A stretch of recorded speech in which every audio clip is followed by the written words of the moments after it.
What's good, what's good, what's good, family? It's your boy, the Wallstreet Trapper. Welcome to another episode of Trappin Tuesdays. Listen, I had an amazing weekend, y'all. Jose, I had the time of my life when I went back home, bruh. And so I want to talk about a few things tonight, not just what we need to do in the stock market, but life is to be enjoyed, Jose. And I think a lot of times, watch what I'm about to say here, this was on my mind as I was in the moment. We spend so much time making money or attempting to make money to where we don't spend enough time learning how to make our money work for us so that we can enjoy life. Right? Like, we spend so much time in the grind. We spend so much time trying to accumulate the next dollar. And we forget that we only have a limited amount of time here. What made me think of that, Jose, was my mama, bro. My mama made me think about that. My mama missed Christmas with us. And you know, for every Christmas, I get the big old house. And my mama missed Christmas because she said, I gotta grind to pay my house taxes. Right? Now, you know how I feel about that. Right? And sometimes, like with my mama, she won't be so independent to where she forgets that her son is successful. And I often try to remind her that there's certain things that you don't have to do. But at the same time, I'm not about to fight with you behind it. I'm not about to fight with you behind it. And so I sent my mama a picture of everybody for Christmas, and she was like, man, I'm grinding. And I was like, are you really? Did you get to 57, 58 years old to still be grinding? And if you have, how much of life have you missed out on? If you're 58 years old, 59 years old, and you still grinding, how much of life that you have missed out on, yet you have a son who's made it, there's no need for the independence no more. Sit back, chill, enjoy life. Let me put all the bills on auto pay. I don't have a problem with that. And then I was in New Orleans, bro, and I know she loved home.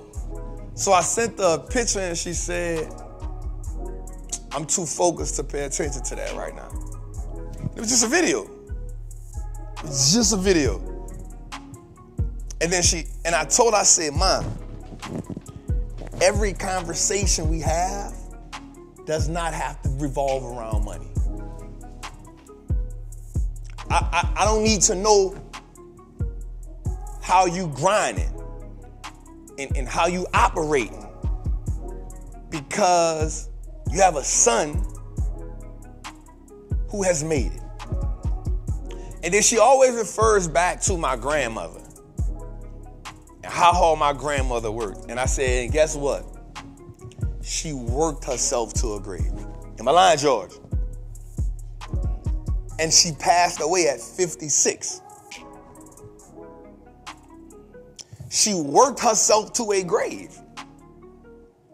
I said, Ma, don't be that. And I understand where you get the idea and the logic from. But we in a different time. For me to pay your bills on auto pay, it don't cost that much. We worrying about your house. I bought the house. Why is we worrying about how? If I bought the house, I ain't gonna let the taxes. What we doing? But I choose not to fight that fight. And so when I was in New Orleans this week, man, I thought about something. I said, damn. I have even been caught in that situation sometimes where I sometimes feel like I'm enjoying life, but I just be chilling, not doing nothing. And that's cool, right? There's moments where just sitting in the peace and comfort of your house is enjoyment.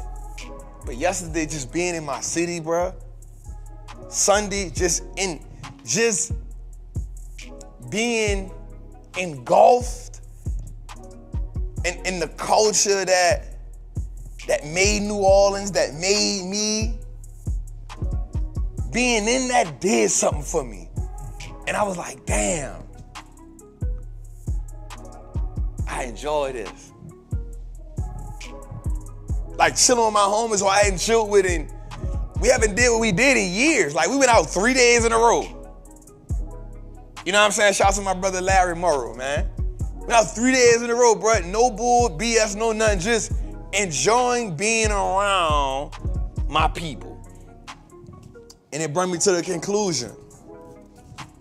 Are we so focused on making money that we forget to enjoy life? And I know we've heard the statement before, you can't take none of it with you. That's cool. You can pass it on. I get it.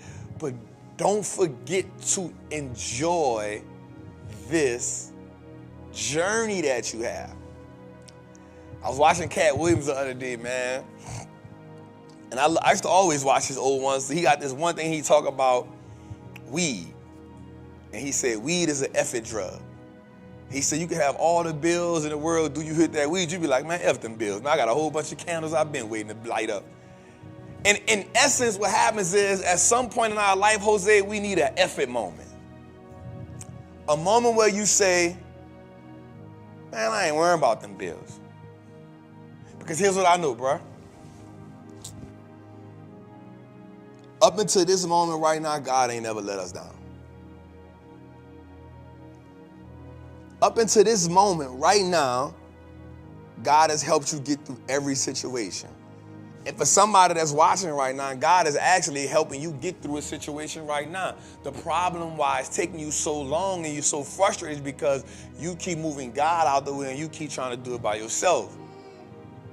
See, that's the thing about independence. You try to be independent in all the wrong areas in your life where you don't know how to accept the help, i.e. my mama. You trying to be so independent where you forgetting that you got a hand. You got somebody that can scratch your back. You got somebody that can help you that's not looking for nothing in return. God don't want nothing in return but for you to serve him and for you to glorify him, for you to magnify his name. I'm not saying I'm God. I'm just saying I'm a help to my mother, the person who gave birth to me. Let me help you.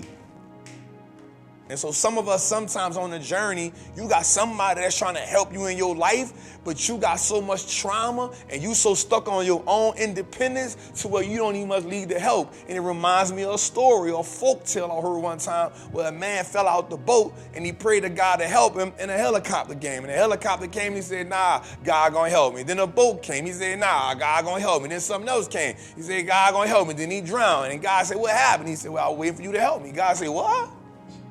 I sent you? What, you want me to swoop you with my own hand?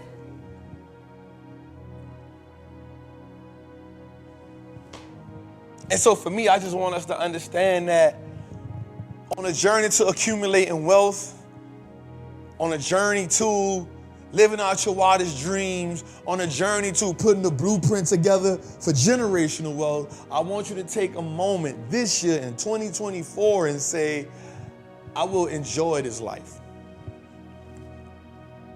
I will enjoy this life. Because none of us have a watch. No matter how dope I think this Rolex is, this Rolex don't tell me Trap's death date is such and such, such and such. No matter how much the Richard Millie look, no matter how dope the Richard Millie is, no matter how cool the Patek is, no matter how much you paid for the AP, I don't care how many diamonds you got in it, none of them say that the death date of you is this. None of them say that. And so the minute you buy the AP, you could die the next day. The minute you buy the house that you worked so hard for, you could walk in the door and drop dead.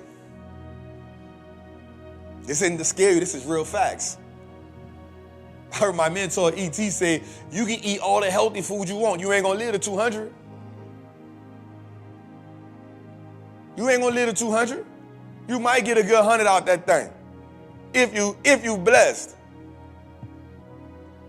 So all I'm saying is, while we on a pursuit for wealth, while we striving for longevity, while we working out, and while we eating right, and while we going raw, and while we being vegans, and while we being pescatarians, and while you doing the carnivorian diet, and while you doing the keto, and while you fasting, I want you to understand that you got to enjoy this thing too. Because he told us to be fruitful and multiply. He told us to subdue. I just want you to understand that I'm not here to tell you that money ain't everything. Nope, I ain't here to tell you that because we live in America and money is important, like Les Brown say, is up there with oxygen. But what I will tell you is don't forget to enjoy yourself. Be intoxicated with love. Be intoxicated with peace. Be intoxicated with fulfillment. Like, I want you to start going to bed at night like, damn, this is a good day today. I want you to start waking up in the morning being like, damn, today's going to be an amazing day. Whatever happened yesterday is in the past. That's the thing about the past. 1 second into the future then becomes the past. That's how fast it get here. That's how fast it get here. And once we start tapping into our subconscious mind, these are the things we do in automation. They automate it. Once we tap into that and start telling ourselves that we deserve certain things, that we will live certain lives, that we will be transformed into certain people, your whole perception on life is going to change. And before your perception on life changes, the perception about you has to change. Before your perception on life changes, I want your perception of you to change. I want you to start understanding and telling yourself what you are worthy of. Jose, before we get into it tonight, man, I want everybody who's watching tonight, I want you to just take 1 second with me, y'all. I just want you to close your eyes with me right quick, and I want you to say to yourself, man, I'm worthy. And when you say I'm worthy, what I want you to do is I want you to visualize everything that you are worthy of, and I want you to feel it like it's happening. So you're worthy of that new house, you're worthy of that car, you're worthy of a high-paying job. You're grateful for the blessings that God has bestowed upon you. You're grateful for the mercy. You're grateful for the grace. I want you to be filled with gratitude. Even if you're nowhere near where you want to be financially, I want you to understand that your time is coming because you're worthy. And because he told us that he will grant us the desires of our hearts. But you got to get in alignment. You got to understand. You got to understand that you're worthy. That's why it's called self-esteem. It starts with you. And so when you tell yourself that you are worthy, in that process, I want you to visualize everything you are worthy of. And then when your thoughts come in to tell you what you're not worthy of, I want you to anchor down more so. And then I want you to follow that way God says I'm worthy. So you just took it from you to a higher level. Because in order for us to eradicate those self-imploding thoughts, we got to go to a higher level. So tonight on Trappin' Tuesdays, we're going to get into something amazing. Repetition gives birth to mastery. Repetition gives birth to mastery. Some of us have mastered the art of not telling ourselves we're worthy. Some of us have mastered the art of being slaves to habits that convince ourselves that we aren't worthy. Some of us have got into the mastery of convincing those around us that we aren't worthy. And so today I want us to stop with that. Today I want us to understand that you are worthy of wealth, You are worthy of peace. You are worthy of love. Listen, you are worthy of love. Family, you deserve to smile. You deserve to be a wife. You deserve to be a husband. You deserve not to be cheated on. You deserve to be loved on, in love. You deserve to be adored. You deserve the blessings that God gonna give you.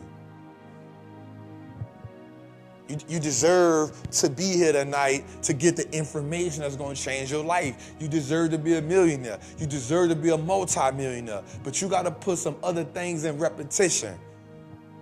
You got to not just tell yourself you're worthy. You got to feel. You got to feel like you're worthy. Because if the action and the energy don't match the words, then you're lying to yourself. And so when we tell ourselves we worthy, let's dig deeper into that, y'all. Like when I tell you I'm worthy, when I have an unworthy thought, I double down on reasons why I'm worthy. I double down.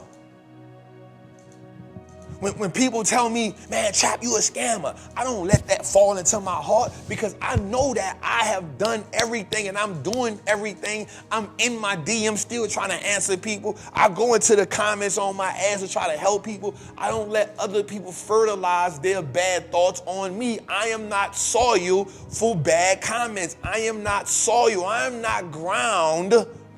I'm not soil for things that don't serve me and on my higher level. So I want you to stop being that. I want you to stop letting people fertilize thoughts, fears, hate, anger, and energy on you. I don't want you to be that type of soil no longer. So when you tell yourself I am worthy, I want you to visualize the things that you are worthy of. I want you to feel them. I want you to feel them from the crown of your head to the bottom of your feet. I want that feeling to go through your fingers. I want that feeling to go through your heart. Because how we feel about ourselves also attracts the things that's going to come to us.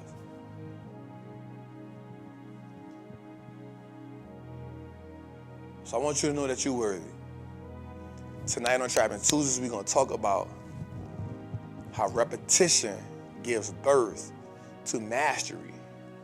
And the thing we are going to master most is self-worthiness. It's your boy, the Wallstreet Trapper, episode 78. Let's get to it tonight, yo. Jose, we got a lot to talk about tonight, bro. We got a lot to talk about tonight, bro. I like it. I like how we feel tonight.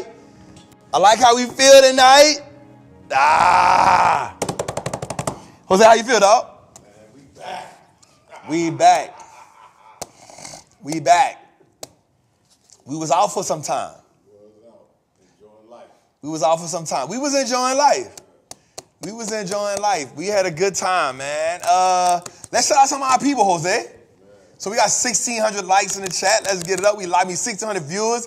Let's get the likes up, y'all. Let's get 2,000 likes up right quick, y'all. Let's get these likes up. All right, so Ram Fitness, I see you. Robert R, Double R, we see you. E Money, I am worthy, I see you. Titus Tax Pros, we see you, family. Larry Morgan, we see you. Dancing Diamonds, salute. Abdul Ralak, we trapping, I see you. Trinice, we see you. Juanita, we see you. Frank, I see you, Frank. Gotta say Queen Tori, what's up? 28 Infinite, what's up? Gutter CEO, I see you, fam. Hey, let me tell y'all something. Them kids out of school, that's all right, y'all. That's all right. Give them something to do.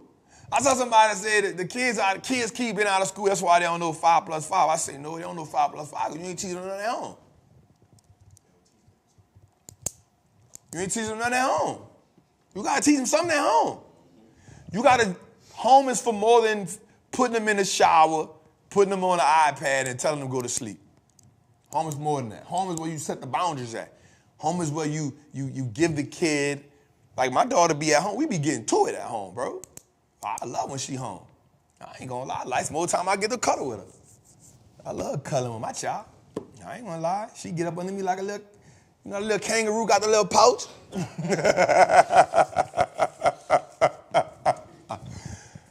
All right, man, let's get to it, man. Today we got a good day, y'all. We got a lot of stuff we want to talk about tonight. Let's give y'all a round of applause, man. Why my board ain't on, Jose? Nobody, oh, there we go. It's all good. Coming up. We was behind today. 3 days off. See, I know how to get to it now. I ain't even lost no more, Jose. I ain't even lost no more, bro. Only thing I gotta learn now is how to switch to the other 6 sounds. Once I get that in a ta-ta-ta, it's over, man. All right, so we got a lot of stuff to talk about today, man. We got to talk about Microsoft, Apple, Tesla. The richest men in the world have doubled their wealth since 2020, Jose. Let me ask you a question, Jose. Now, I know this might be odd. Have you doubled your net worth since 2020, realistically? 2020? Yep. Right before the pandemic. Have you doubled your wealth? You have. See what I'm saying? Most people, Jose, haven't doubled their wealth. Matter of fact, 80% of the people haven't doubled their wealth. You feel me? You feel me? Because you was working, though. You was grinding. You know what I'm saying? So that's good, man. So a lot of people, Wall 9 Trap, appreciate your brother. Oh, that's somebody from New Orleans right there. I appreciate you, Nick. You was outside this weekend, Nick? Ooh, who from New Orleans in the chat? This weekend was good, man. I'm bringing B with me to Mardi Gras. Put that out there. I'm home for Mardi Gras, Jose. I'm home for Mardi Gras. Oh, it's carnival time. Everybody's having fun. I don't know that. That's sad, dog. Is that from down bottom? Down bottom. All right, man. Down in New Orleans, you gotta come see the Mardi Gras. Ooh, come. You don't know about that? Today. Down in New Orleans, you gotta come see the Mardi Gras. Hey, bro, it's about to be we about to have a time. We about to have a time. Come on, man. Hey, matter of fact, I need my purple shirt this year. In the back, I need my purple shirt for Mardi Gras, man. All right, let's get to it, man. Let's start with our mantra, man. Let's get to it tonight, y'all. Let's get to our mantra, man. Down in New Orleans, you gotta come see the Mardi Gras. Ooh, I can't wait. Cuz, you going home for Mardi Gras? Yeah. I'll be in the country though. Oh, cuz going. Oh, you going horse ride? Cuz going horse ride. Hey, I had Alex out there, Jose. That boy was fascinated by them horses. That boy was like, dog. Let me see. Somebody said, oh, Trap, I saw you turned up. Oh, you must have saw me on the ground. You must have saw me on the ground. You know what's crazy, Jose? Before we get into the chat tonight, bro, I want y'all to know something. Not only is this a show, but I feel like I be getting to talk to y'all about my life. I feel like I get to talk to y'all about the stuff that I be going through. So I hope that y'all don't mind. Right? Ah, my dog Maya in the chat. Maya, they don't know about that. Listen, if you haven't ever experienced a Mardi Gras, I promise you, it is the ultimate experience, bro. And I'm not talking about Bourbon Street, Jose. That ain't Mardi Gras. Right? That ain't, I'm gonna be honest with you. That's not New Orleans, bro. That's tourist New Orleans. Don't smell like number urine and throw up down there. Not a bunch of drunk people, right? And alcohol. That's all it is. That shit is Sodom and Gomorrah, bro, down there. On one street, Sodom and Gomorrah. Listen, you gotta go to Orleans and Claiborne under the bridge, right? You gotta go to the Blue Store, right? You gotta go to Broad and Banks and get the gumbo that might got a roach in it, my nigga. Yeah, you ate that already. It's too late. It's too late. It's too late. It's too late. It's too late. It's too late. Feel me? You gotta get a big shot and some zaps. Feel me? You gotta get a po' boy. You gotta eat some beignets. You gotta get a supper from somebody's mama. That's slaying them out the back door and come with a check cold drink. Don't come with a Coca-Cola. You ask them, do you got the, huh? The big shot. No, not in the suppers. The suppers don't come with the big shot. They come with the check. The suppers come with the check because they want the most bang for their buck. They want the most bang. The big shot costs too much. It's taken away from the profit. Right? You feel me? You got to go get some Manchu chicken. My Aunt Glo, twice a week I was getting her Manchu chicken and rice. My nigga, that ain't nothing been updated about that store since the 80s. You feel me? You got to go there. You feel me? That's what you got to get a part of. You got to see the Indians. You got to go to Cajuns. With a line out the door for crawfish, turkey necks, potatoes, corn. This stuff they be serving out here with the sauce on it, I don't know what that is. That ain't real. That ain't real. You feel me? It look pretty. They be saying, I want a broil. I be like, what the hell is that? A broil? What's that? What is that? Where you get that from? I don't see no oranges in that stuff. I don't see no pineapples, no garlic, no celery. What is that fancy sauce they got on that stuff? They need crab boil in there. You feel me? Come on, man. What are they talking about? You gotta go stand in front of Zulu Social Aid and Pleasure Club. You gotta go stand in front of that. Gotta go stand in front of that.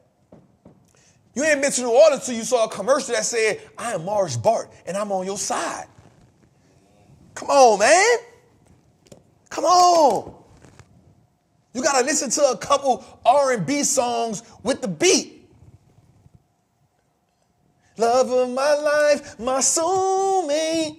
You are my best friend. Part of me, they got me dreaming. What we doing here? All right, my bad, y'all. Let me get back to it.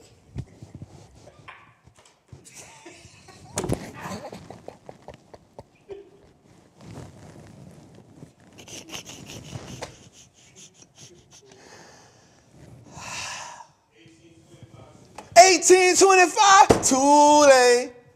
Come on, man. All right. Chip Foster. Come on, man. All right. My bad, y'all.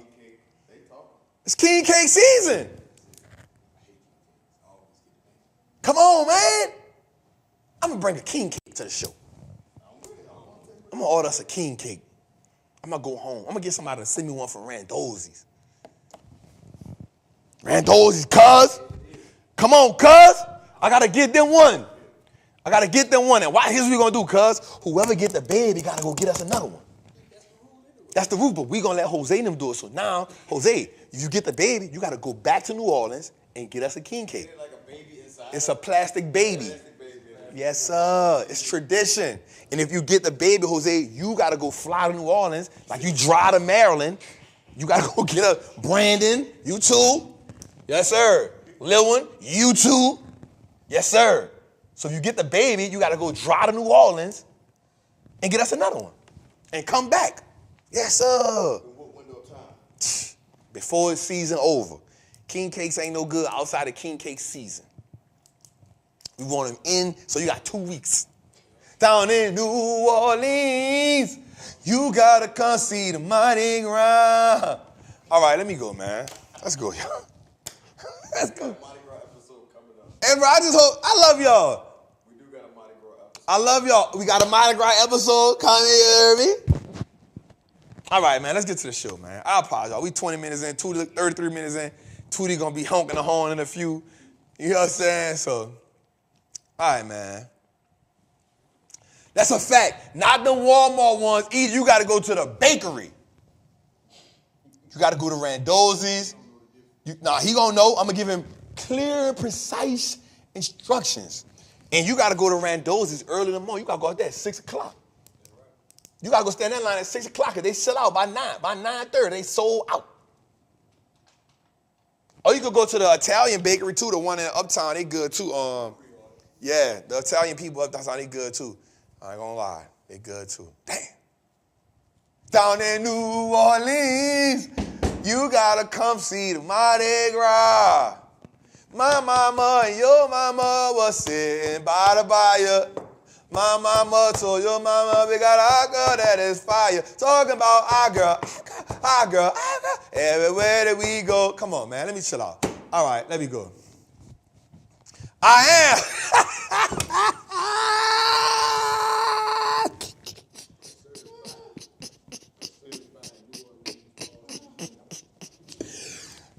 Man, I love y'all for allowing me to be me.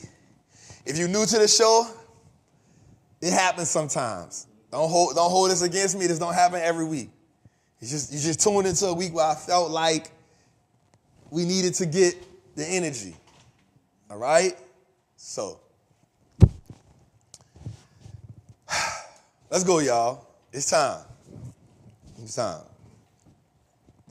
I am a certified Wall Street trapper. I'm confident in my ability to make great investments. The stock market is a machine that prints money, and I am more than capable of operating this machine. Not only would I free myself, but my family will eat for a lifetime based on the information I apply today. I'm a money maker and a wealth builder. Today, I break the chains that anchor me to that poverty mindset. My ancestors will smile now because I've turned our last name into an asset. My family's purchasing power will increase indefinitely. Today, I make the declaration that no longer will I be a slave to money. No longer will the generations behind me inherit lack. No longer will I submit to selling my time for money. I am a first-generation millionaire. I am the architect of my family's legacy. I am a certified Wall Street trapper, and Wall Street looks like us now. Let's go.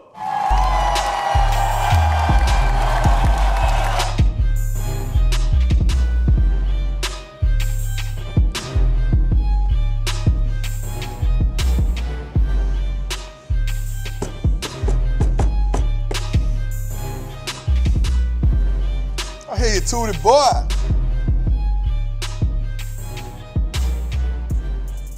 My dog on it tonight.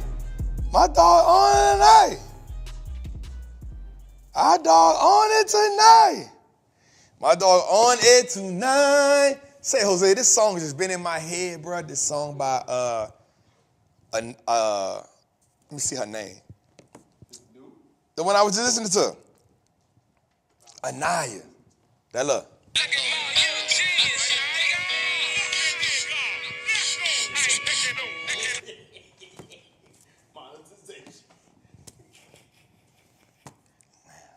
Gotta cut it. YouTube coming for her. Yeah, YouTube coming for her. No problems. Yeah. Damn. I try to give y'all a little one too, you heard me? All right, man, let's get into it tonight, man. Today, we got back in the market, man. First, let me say this, Jose, man. There's a severe cold front, been hitting yesterday. I think one coming, it was yesterday, today, and tomorrow. Man, be safe out there, man. And give blankets to the homeless if you got them. Give some blankets to the homeless, man, if you got it. Right? If you got some of them old clothes, give them away. You got that old jacket, let it go.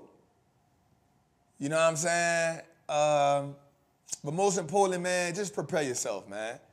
Right? And here, I know the kids get on your nerves sometimes, but listen, you'll be pissed off if you brought them to school and something bad happened. I remember, bro, I was in Atlanta when they had that bad snowstorm.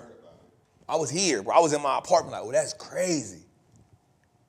You feel me? It was crazy, cuz people stuck on the interstate for 12, 13, 15 hours, dog. You feel me? They had the same thing happen in Texas before. And guess what? A lot of it was school buses with children on them. You feel me? Don't forget that when you trying to send your kids out here and you know it's about to be cold, anything can happen. You feel me? Anything can happen. So, man, keep the kids at the crib. It's all good. It's all good. You know what I'm saying? It's all good. Look, DoorDash or something. Kick a meal. Find a family activity to do with them. Listen, get off of Instagram, mama, daddy, watch a movie. Get on Netflix. Play a board game. Teach them about some financial literacy.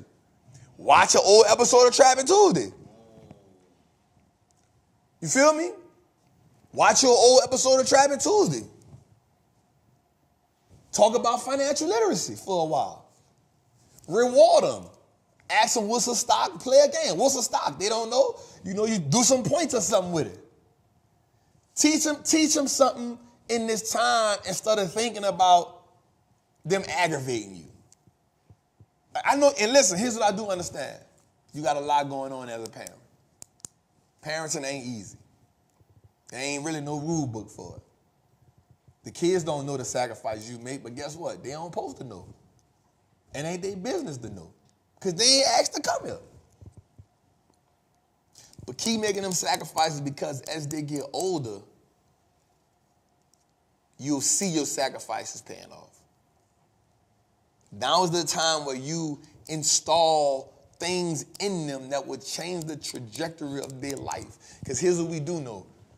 You can control that environment at home, but you can't control what's going on in that school.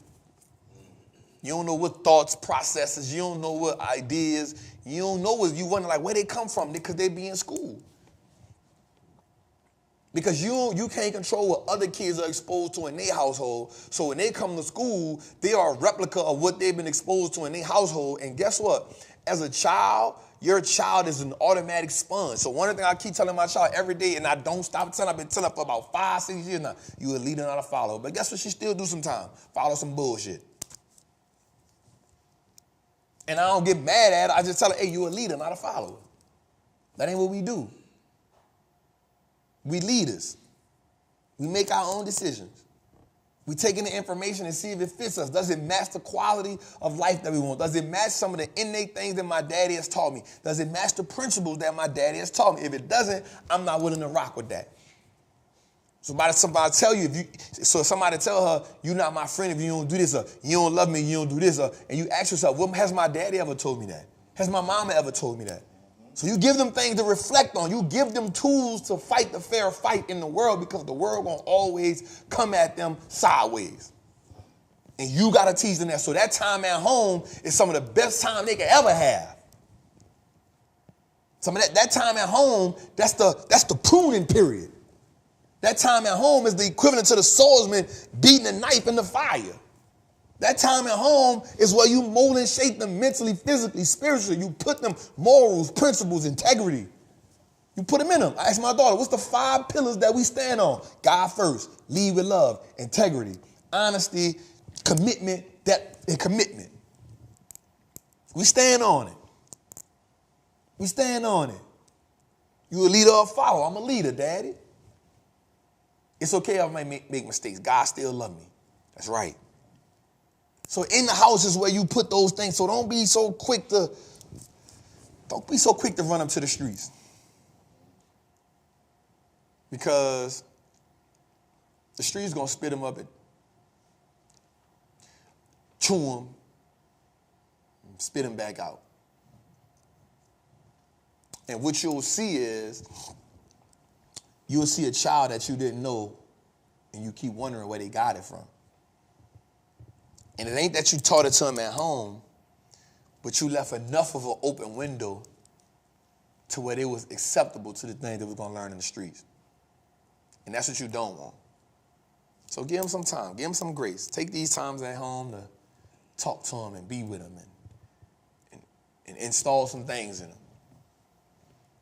Right? Like what happens when we at home? Like how many of us as adults, Jose, we say stuff like, I wish somebody would have told me that when I was younger. Right? We say that, but now that we the adults, watch this. What are we teaching? What is the thing that we wanted as an adult to be taught as a child that we are now not teaching our kids or our nieces and nephews? All right, man, let me get off of it. All right, let's go. So let's get into it, too. The word on the street, man. We're on the street, man. So all three indices or indices were down today. The Dow Jones was down. We had the NASDAQ was down and the S&P was down. All of them was down. And we actually had a 10-year yield that reached over 4 for the first time in a couple of weeks. That was amazing. Not in a good way, but we saw like, okay, you know, there's a pivot happening. Jose, I walked in here today, cuz said, goddamn, cuz, ain't nobody making money but chip stocks. I said, hey, listen. I said, hey, listen.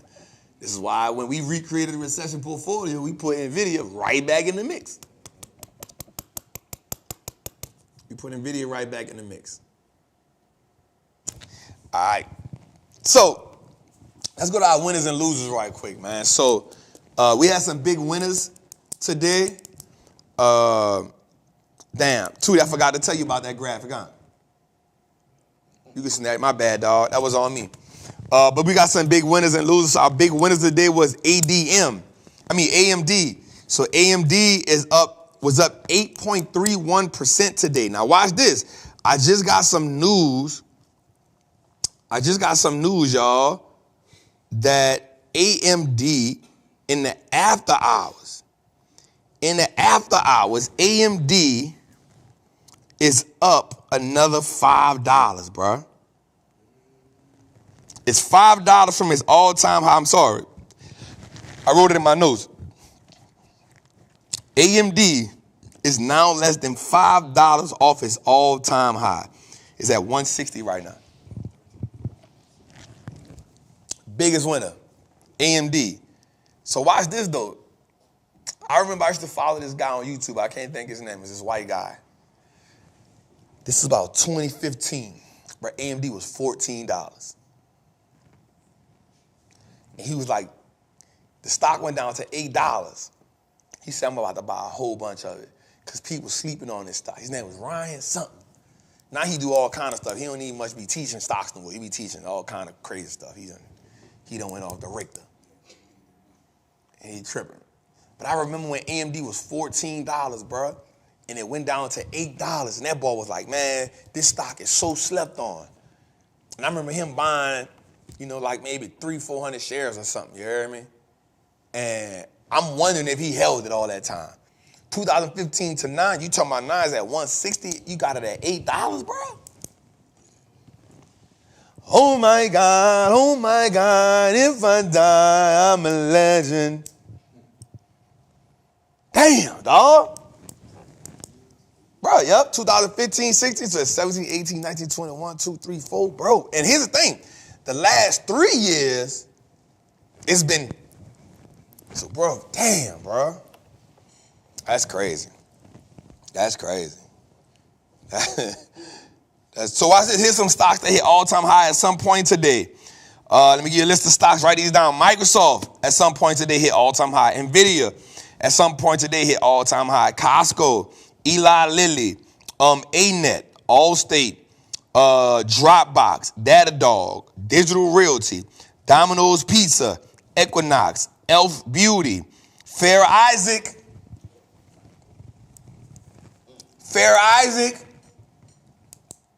Now, I ain't the one to gossip. But here's what I do know. Around episode 70, FICO was $800. I say y'all should buy this.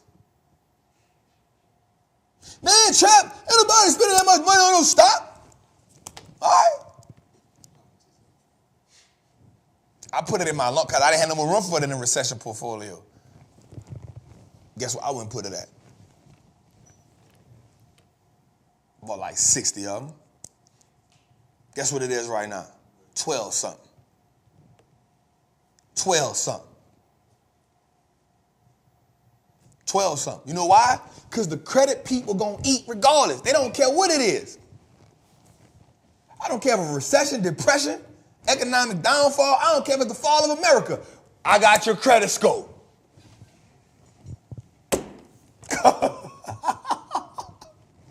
Jose, I don't care if it's a recession, depression, As long as America ain't crumbled to nothing, guess what's going to matter?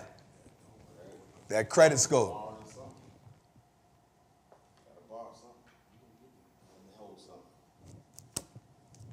You feel me? The barter system been a part of American culture since day one, man. Credit people. So just watch this though, Jose. If you'd have bought it when we talked about it, it was $800 some. It's now $1,200 some. You just made $400. You can't need much. See, here's the problem what I've learned. We've been so conditioned to put a price on everything, and we never understand what's the value of it. And the bad part about that is price is always negotiable. Value isn't.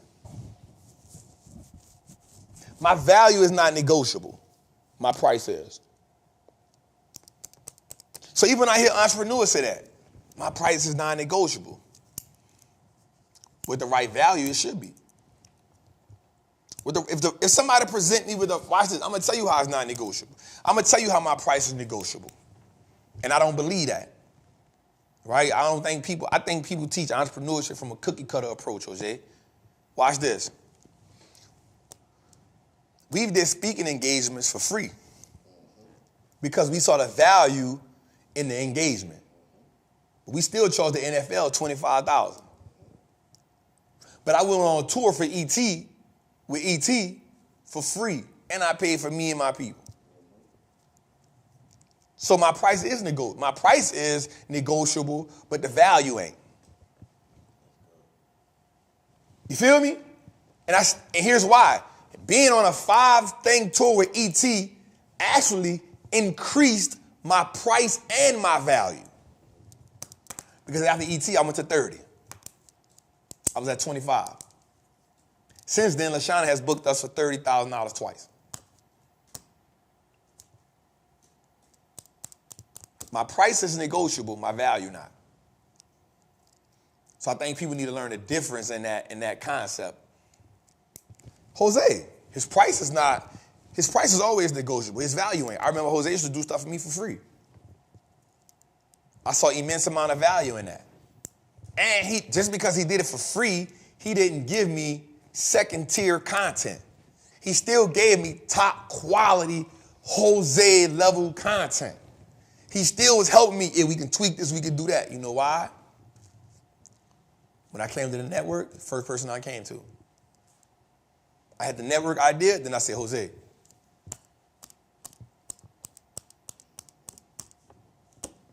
Anyway, I ain't gonna stay on that too long, Jose. I know they don't want me to stay on that too long, bro.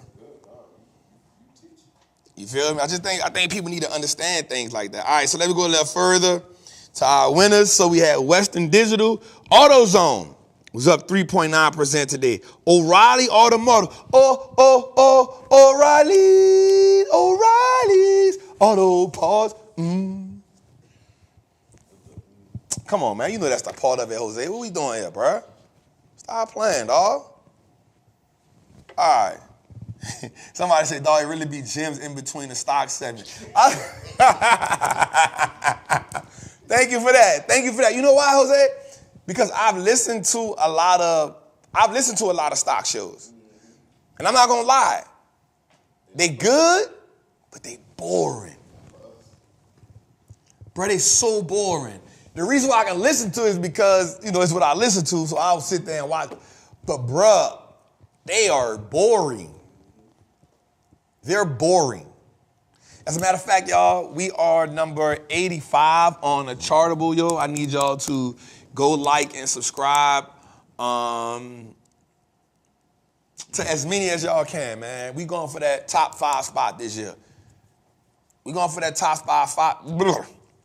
We're going for the top 5 spot this year, and we need y'all commitment and dedication to it.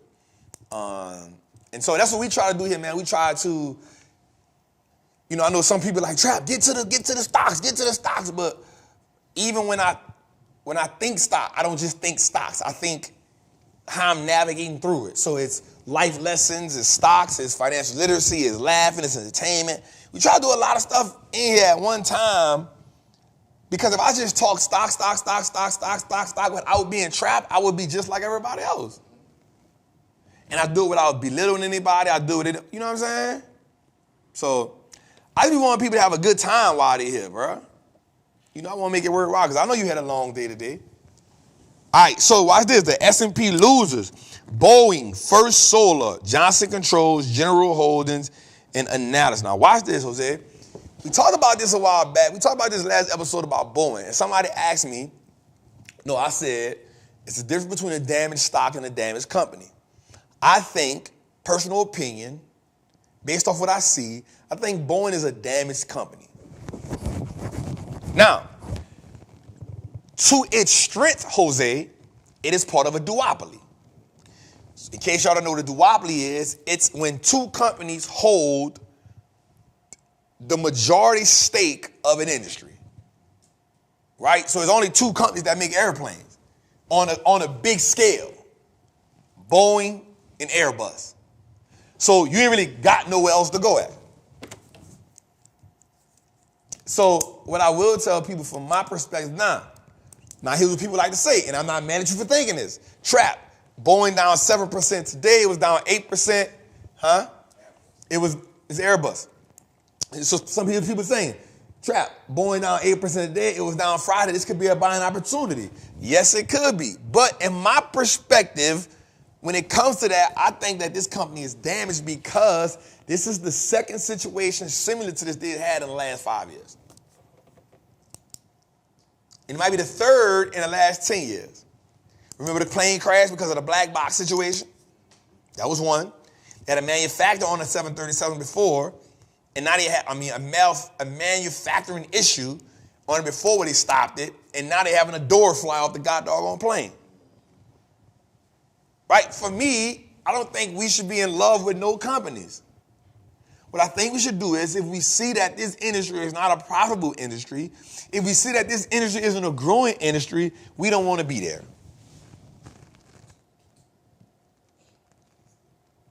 I don't want to be there. Right? Boy, that's cold-blooded.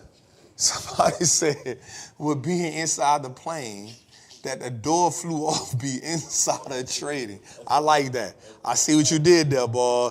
Boy, that's cold-blooded. That's cold-blooded right there. That's cold-blooded right there, boy. That's tough. That's tough right there. All right, man, let's go a little further to it. All right, let's check out heat check. Look at that, y'all. Look at that, y'all. We got a put-call ratio of 1.03. That means the market went bearish today. All right, we got 4.29 calls, 4,291,000 calls, 4,426,000 puts.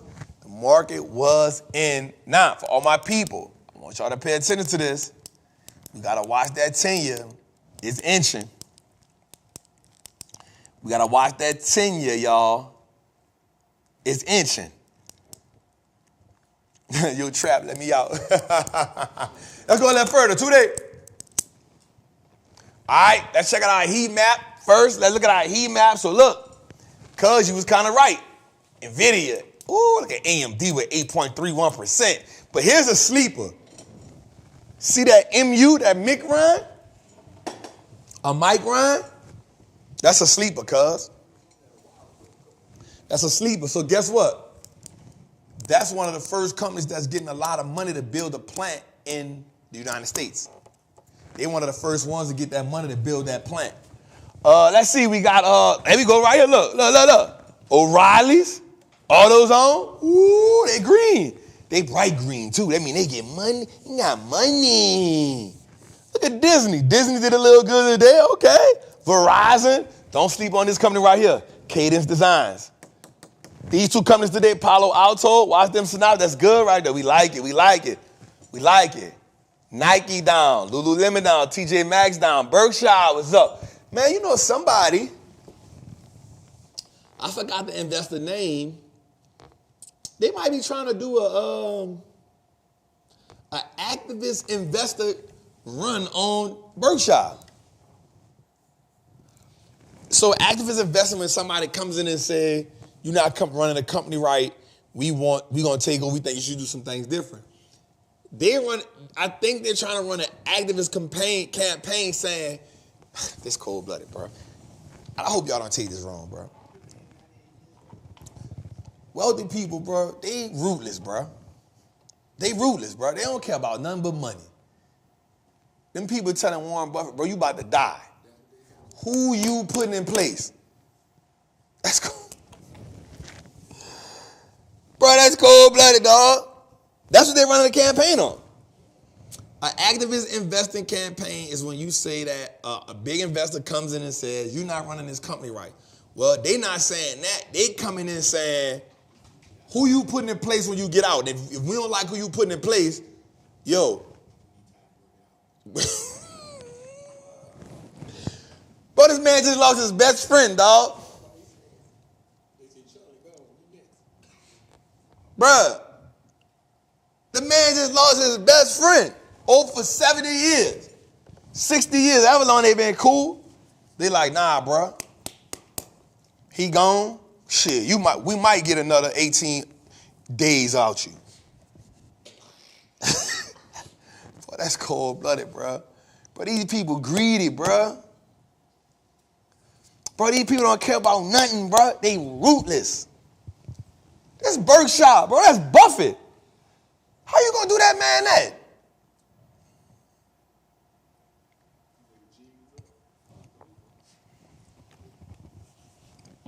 Bro, when I saw that, I said, I know these people not doing this to this man, bro. I know they not about to try to put pressure under Charlie on Warren, man.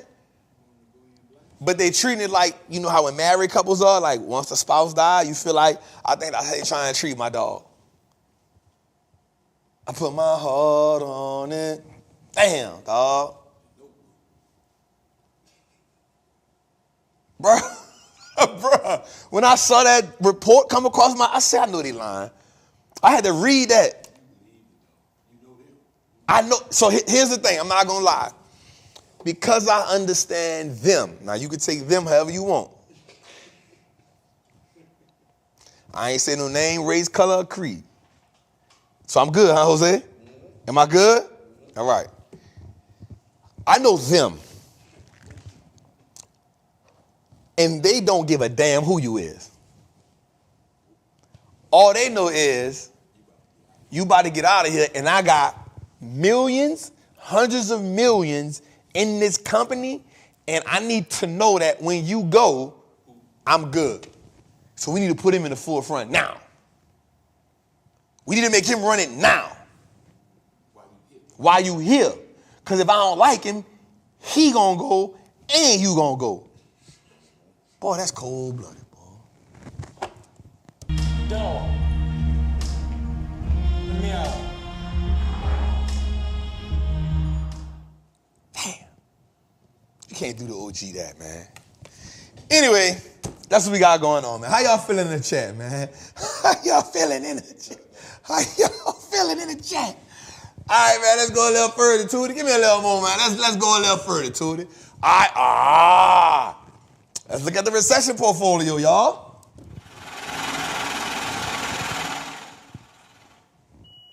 Let's look at the recession portfolio, man. Let's go. All right, so we're going to start off with, what we starting off with, Tootie? All right, so we're going to start off with our buy and hold. Here we go. We got Costco, Eli Lilly, Meta, NVIDIA, and VRTX. As of right now, as you can see, the recession portfolio is up 6%, almost 7%. Watch this. Watch this. Let me see something right quick, bro. Let me see something right quick. Watch this, Jose. As of right now, Jose, the market not even up 1%. Don't play with me behind these picks, man. Don't listen. They say, Trap, why you started it over? Cuz. Trap, why you exit out all the positions? But it's still early. We ain't putting the cart before the horse. We still got 11 months and a half left. Anything can happen come mid-March, right?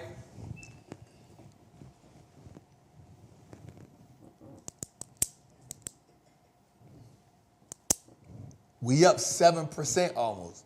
That's crazy, bro. Come on, man. With 5 companies, we ain't even get into the thick of it yet.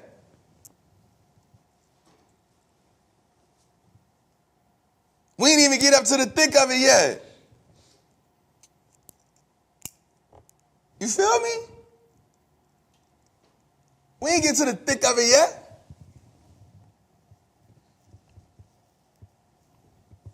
You feel me? We just say, all right, here's boom, boom, boom. Start from scratch.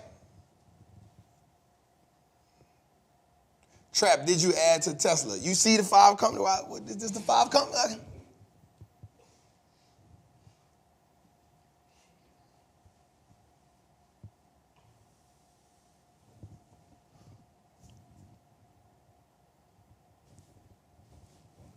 Jose, this is the 5 companies right here. What are we talking about?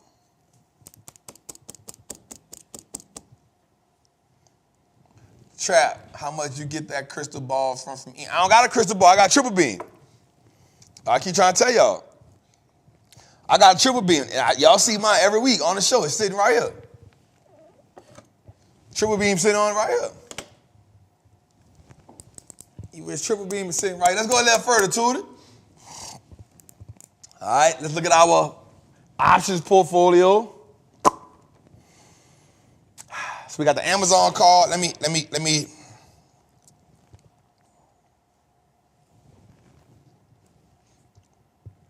I want to get the percentages out for him, Jose. I know you be wanting me to be on point right quick, but I just want to get the. All right, so today was a $16,000 day too, Jose. Jose, bro, we've been on a 7-day win streak. We've been on a 7-day win streak, bro. So, all right, so let's get into it first and foremost. We got, I just want to talk about percents. So if you're in the Patreon, you're in the Amazon. Let me say this, though. I put 2 calls in at the beginning of the year for the Patreon. Haven't done nothing. I'm just letting winners run, letting it kind of maneuver what it's going to do. You know what I'm saying? Letting it do what it's going to do. But let's go. Amazon call right here. We up 11 grand. We up 83%. Remind you, all of these plays, I probably took half these positions down because they all up heavy. All right, so AVGO, 198%.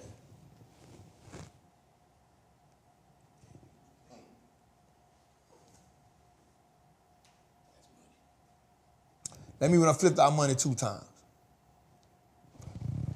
Let me give you an idea.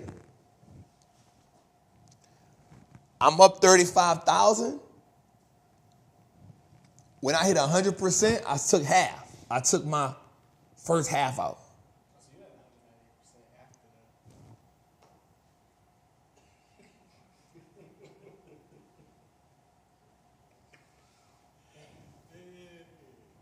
that. You feel me? You feel me? Set of eggs, not the goose, cuz. Sell the eggs, not the goose. So, I remember the dude in the chat. I was on Instagram, and he said, the same plate. Telling people how you losing money on AVGO. I said, bruh, we just got in the plate. I said, I did lose money on the first one. I'm not afraid of that. You don't you understand, though. I'm up at 198%, so that's 200%. That means I done flipped my money twice. Think about this. If I'm up 35,000 with half of a position. Say that again. I had 16 contracts. When I got to 100%, I sold half of it. When it got to 150, I sold half of that. And I still got 35,000. Let that sink in, Jose. We had 16 contracts. When I got to 100%, I sold half of it. So I got my principal back. You with me? So I had 8 contracts left. When I got to 150%, Jose, I sold half of it again. That means I got 4 contracts left. Jose, all 4 contracts, I'm still up 35,000. So I made the 70 grand I lost back and then some. And watch this, Jose. I lost it in October. So in 90 days, it done gave me about 140 grand back. One play.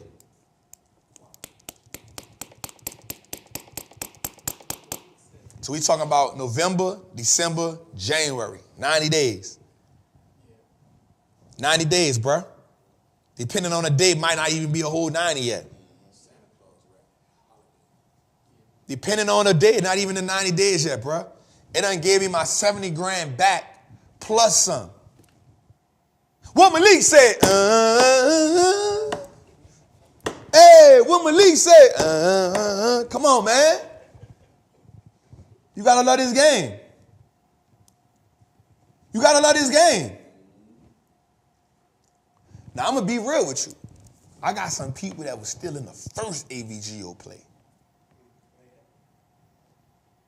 When my girl Double R, she was like, man, I ain't getting out of it. And I know why she didn't want to get out. I know why she didn't want to get out. Because that loss was too big. For me, it hit my 50% mark. I was like, yo, I got to go. I got to take it. And I just let it go down. I got back in it. She was like, nope, I'm not getting out. I'm not taking that $20,000 loss trap. You tripping. I was like, I ain't mad at you, yo. She was hitting me up. I'm in there. So that thing popped back up and went. She was like, I'm here. It's part of the game. All right, Google. This the second Google play. So my Patreon members are in that play. We up 47%. This the first Google play with my silly self. I told him not to get in it because I did something new. And here's a testament to don't freaking fix what ain't broke. Trap. This is me trying some new crap. So I'm down $8,000, down 19%. All right, both of the meta plays, I'm up 95% and 67%, and we got 20 contracts in both of those. So meta and meta, you see them right here. 46,000, 43,000. I'm up 95% and 67%. 95% in that one, 67% in that one. We got 20 contracts in both of them. We go over next. NVIDIA. So NVIDIA, there's 3 of them. The first one is 179%. We have full contracts left in there, but we ate off that one twice. So again, my rule is once I get to 100%, I cut half. I get 150, I cut another half. So we still up. We up NVIDIA. Damn, that's the first one? Yep, that's the first one. We up 179%. So that's up 42,000. 42, that's after 2 cuts. All right, and then the next one is 120%. That's this one. We up 26,000. I only cut off this one once. And then go again to it. All right, so the third one, 1, 2, 3, is 54,000. All right, the third one, 54,000. We up 73%. I haven't touched that one yet. I got 12 contracts on there. And the last one, this is the one that got all my people in the Patreon scared. Because going into the beginning of the year, we was down on it. We was down 5,000. I was down 5,000. That sucker up 11%. That's my March contract. So probably by the end of this month, I'm going to cut this one and this one. The March 15, NVIDIA March 15, and when I'm up 26,000, I'm up 120%. I have full contracts left. I'm going to probably cut that one. I might cut it in half because it's up in March. So I might cut it in half. Might cut it in half in the morning. Might cut it in half in the morning. And then the last one, the March 15, is only up 59%, but I'll take that 11,000. I ain't greedy. So I might cut those two in the morning. Just cut it in half, because it's March plays. You know what I'm saying? Well, anyway, the QQQ play, none of my trappers should be in that. That was a mistake I made. I don't know how the hell I did it. I think I was moving too fast. I was supposed to be up. I was up like $3,000. And then I told him to cut it. I thought I cut it. But I don't know how, that happens sometimes. You don't be paying attention, moving too fast. I didn't cut it, so I'm down $1,200. So I might just let that one expire. Whatever. We got the SMH play. We got into that one maybe 2 weeks now. It finally turned green for us because NVIDIA AMD going crazy. So I know they feel good about that. That's some people's first play. And then we got the XLY play. That's our one that ends in December. We want to see how that one looks. So anyway, that's how I look, y'all. If you want to join the Triple Beam team, Master the Triple Beam, come join the Patreon. These are our plays. Again, if you're in the Triple Beam team right quick, let me know. If you've made some money, put some fire in the chat. If you made some money, if you printed some money, put some fire in the chat. Watch this, Jose. If you've doubled your money, put the trap house and the scale in the chat. Just if you've doubled your money. Nothing crazy. If you just doubled your money, right? If you in a Triple Beam and you made some money, put some fire in the chat. If you've doubled your money, now watch this, Jose, I'm about to go crazy. If you tripled your money, put a money printer, put a printer. Put the printer, if you tripled your money, put the printer and a $sign up. That's good, Jose. If you made some money, put fire. If you doubled your money, put the trap house in the scale. If you tripled your money, put the printer and a $sign. That's good, Jose. That's good, Jose. That's good, Jose. If you tripled your money, put the printer and a $sign. I like that. I like that. I like that. I like that. There they go. Denise Mitchell, I see y'all. That's good. We in the building. Okay, Brett. Okay, Carla. Okay, whole lot of trap houses. Let's go, Khadijah. Let's go, Sherry. My first option play, I'm super geeked trap. Let's go. Brett in the building. Let's go. I like to see it, man. Cody. Oh, I know Cody done made some money. Cody came to the, I think the LA show, if I'm not mistaken. I like it. I like it. Thank y'all. Man, listen, I just want to say thank y'all for being a part of the community. All my people in Trappers Anonymous, we can't forget y'all. Let me put this out there for my cousin right quick. This episode of the Recession Portfolio is brought to you by Trapper Apparel, Inc. It's cold outside, y'all. Get your merch. Get your hoodies. You know what I'm saying? Let's rep it hard. Right? Let's rep it hard. Right? Get your merch. Get your hoodies. Get your apparel. Get your joggers. You know what I'm saying? Get it. Trapper Apparel, Inc. I got to shout Cuz out. He said, Cuz, you shout out the Triple Beam team. You shout out Patreon, you shout out Trappers Anonymous, you don't never shout me out. So, let's go, baby. Let's get your trap apparel, because Cuz said he be bored back there. Cuz said he be bored back there. All right, two, let's go a little further, bro. We're an hour and 30 minutes in. I ain't saying not one stock yet, dog. God damn, bro. That's bad, that, dog. Jose, why you let me do that? I feel like we having a good show, though, Jose. I feel like we having a good show. I had wrote something in my thing, man, that I wanted to show them. All right, that I wanted to talk about.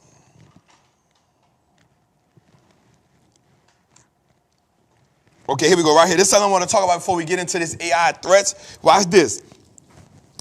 Disney CEO Bob Iger received a total compensation of $31 million in 2023, up from $15 million in 2022. Imagine getting paid $31 million in the company you got underperformed.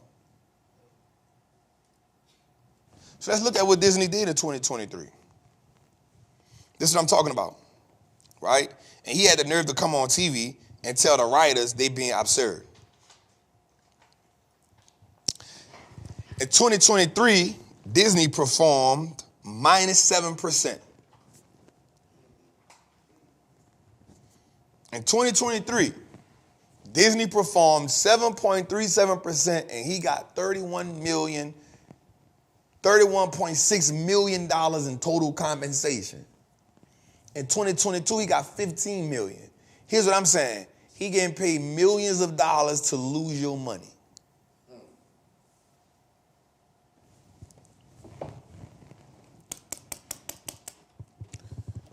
Here's what I want you to understand, y'all. If you were part of this show, let me have a for real moment. Two, I want you to zoom in on me right here as best as you can. Matter of fact, Jose, I want you to zoom in on me right quick. I want to have a serious moment with y'all. The stock market is 100%, y'all. It's a game of returns. Returns matter. And they matter. No matter how much money you have, returns matter. Here's what I want you to do. Moving forward, I truly want you to focus on growth. I want you to buy quality companies that are growing. I understand that the Coca-Colas and the Pepsis and the AT&Ts man, screw that. The Disneys, screw that. The Boeings, screw that. I want you to understand what's making money right now in this world. And I told y'all, technology, cybersecurity, healthcare, industrials, these are the things that's making money. Transform your mind from I'm a value investor, I'm a growth investor, I'm a trapper. And Wall Street looks like us now, which means we are not being confined by the old model of investing. We have revolutionized and we have evolved. The same companies that once ran America ain't running it no more. I love Apple. Apple stock a day keep the poverty away. But guess what? As of right now of this episode, Microsoft is worth $100 billion more than it. As of right now, this episode, Microsoft, as we speak, is worth $100 billion more than Apple. Apple has been the number one company on the market the biggest company for a long time. Guess what? On average, the last 20-something years, Apple has returned about 20%. Matter of fact, I think it's like 29%. Microsoft has returned about 17%. But the last 3 years, Microsoft has whooped Apple's butt. The last 3 years, Microsoft has whooped Apple's butt. I still think an Apple stock a day keep the poverty away. Guess what? Apple still makes more profit than any other company in the game right now at $99 billion. Guess what? That's cool. I love it. But the minute that I see that cash start deteriorating, the minute I start seeing the users start leaving, guess what I'm going to do? Pivot. You don't got to be confined by the old knowledge and the old semantics of the people before you because you new to the game. You don't realize that everything we do here is unorthodox? There's a triple beam, there's a scale. These things ain't just for fun. It's because I'm from the street. It's because I want us to understand we are new people and we playing this game by our rules. Why you think they were so mad at? I ain't even gonna lie, I'm gonna keep it 100. I'm looking at the GameStop thing now and I'm like, damn, boy, that was revolutionary. But in the moment, what happened was I was confined by the old rules. I'm going to keep it real. And because I was confined by the old rules, I didn't see what was going on. I was like, damn, bro, like this company don't make no sense. This company not supposed to be doing this. But here's what I had to, Treat a gamble like a gamble. Treat an investment like an investment. Trap. You could afford to put $50,000 in there and see what. You could have afforded to put $20,000, $30,000 in there. It wouldn't have killed you. But what happens is, y'all, disruption. For us that's new to this game, man, building wealth is disruptive. Building wealth for us threatens what they've been standing for. That's why they were so scared of that. That's why Robin Hood did what they did. Robin Hood did what they did during the GameStop era because they went and got some old money to back them. And that old money said, and they was confined by that. And I'll be willing to say, man, I sat back now recent and I'm thinking about it as I've evolved as a thinker. And I was like, yo, that was revolutionary. Because I was like, bro, y'all gonna lose money doing this. And I was right because people didn't have the premise. People thought it would never stop running. People thought it would never stop. They was like, yo, it's going crazy because everybody got caught into the hoopla. But what we not realizing was old money was into that. And they was like, yo, enough is enough. And you know why enough was enough? Because all the old money had been shorting Robinhood since 2014. I mean, they had been shorting GameStop since 2014. The company hadn't made no money in I don't know how long.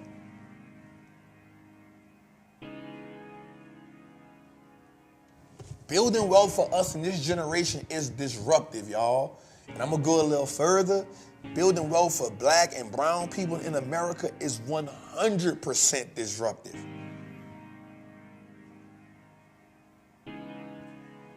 So, man, don't be confined by, I got to own Disney. I want to own Coca-Cola. There's so much growth in this game. Tech stocks have led bull rallies from 23 of the last 27 years. They've led bull markets. 26 of the last 27 bull markets have been ran by tech stocks. Tech stocks. And guess what? Common sense. Just common sense. If you sit back and you look at the world we're in right now, what's running it? What's the new things that shift in the world? New what? Technology. There's not a new Coca-Cola that's changing the world. There's not a new Disney that's changing the world. There's not. Why is Tesla so disruptive? Even though it's going through something right now, because it changed Ford. No, we're not doing that. They added technology to the automobile industry. It's disruptive.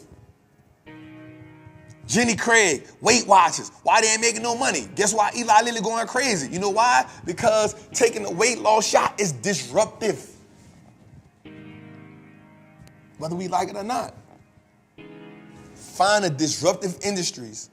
Find the disruptive companies. Find the companies that are based on quality and that have growth and that is a threat to the old normals, and I promise you, you will make a lot of money. I promise you, you will make a lot of money. And I don't promise nothing. I don't promise nothing because ain't nothing guaranteed. But here's just looking at the landscape. If you bold enough to bet on the future with quality, good management, and disruption, you can make a lot of money. The problem is we will let a down market scare us from our $1 million positions. We will let a bear market scare us. We will let a November or October or September of last year scare us out of $1 million positions. You know why I know?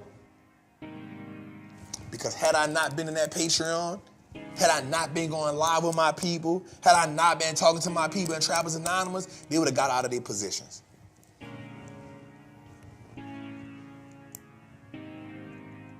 They would have got out of their positions.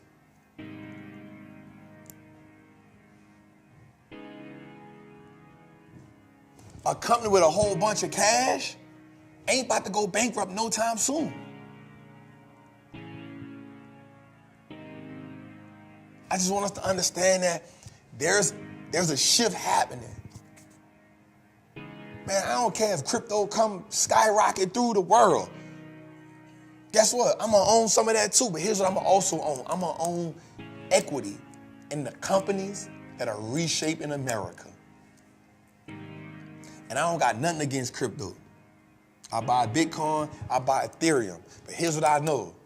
I will continuously bet on companies that will change how we do business, that will change the quality of life, that will change how you live in America. Because those are the companies that's going to go filthy rich and make billions. And while you being a consumer, because they're going to put you in a situation where you don't got no choice but to use them.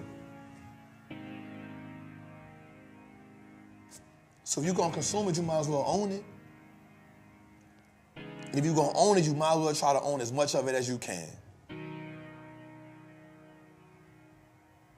So as we get into this next segment talking about AI becomes threat to jobs, here's what I'm telling you.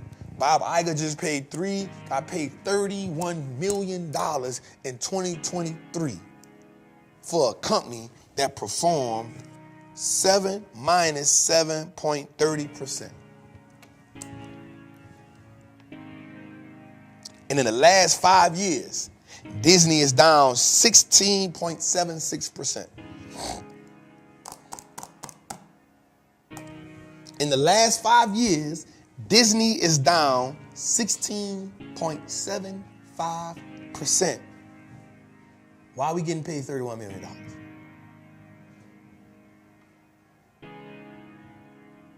Disney got a horrible balance sheet. Disney got decreasing free cash flow. Why? Why? I mean, I've never ran a major company like that, but here's what I understand. What I do know is stock performance is also tied to compensation. How do you go from 15 million in 2022 to 31 million in 2023 and a company still underperforming? Shareholders been losing money for 5 years with this company.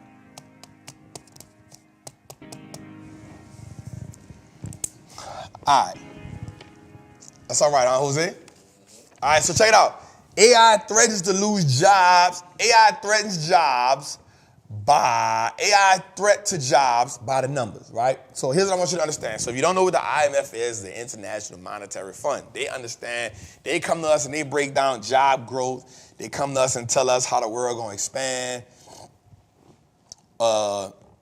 They come to us and tell us a whole bunch of stuff about what they expect. And here's what I will say. A lot of times they don't really be wrong. Like they're responsible for the whole world. Hey, y'all, let's get the lights up for me right quick. Let's get the lights up, right? Let's get the lights up, y'all. Let's take 1 second and get the lights up. Let's get the lights up, y'all. Let's take a minute and get the lights up for us, y'all. Let's get the lights up. Let's get the lights up. All right, so here's what they said. Here's what the International Monetary Fund said. They said that AI will likely affect a greater proportion of jobs, about 60%. AI will enhance productivity. In other situations, they'll actually perform key tasks, but they will take away jobs from humans.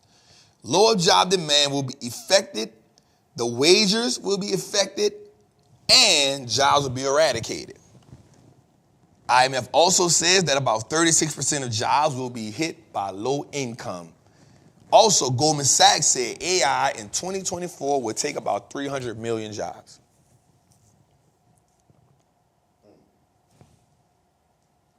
We just talking 2024, bro. AI, Goldman Sachs said that in 2023. It says starting in 2024, AI will probably take about 300 million jobs.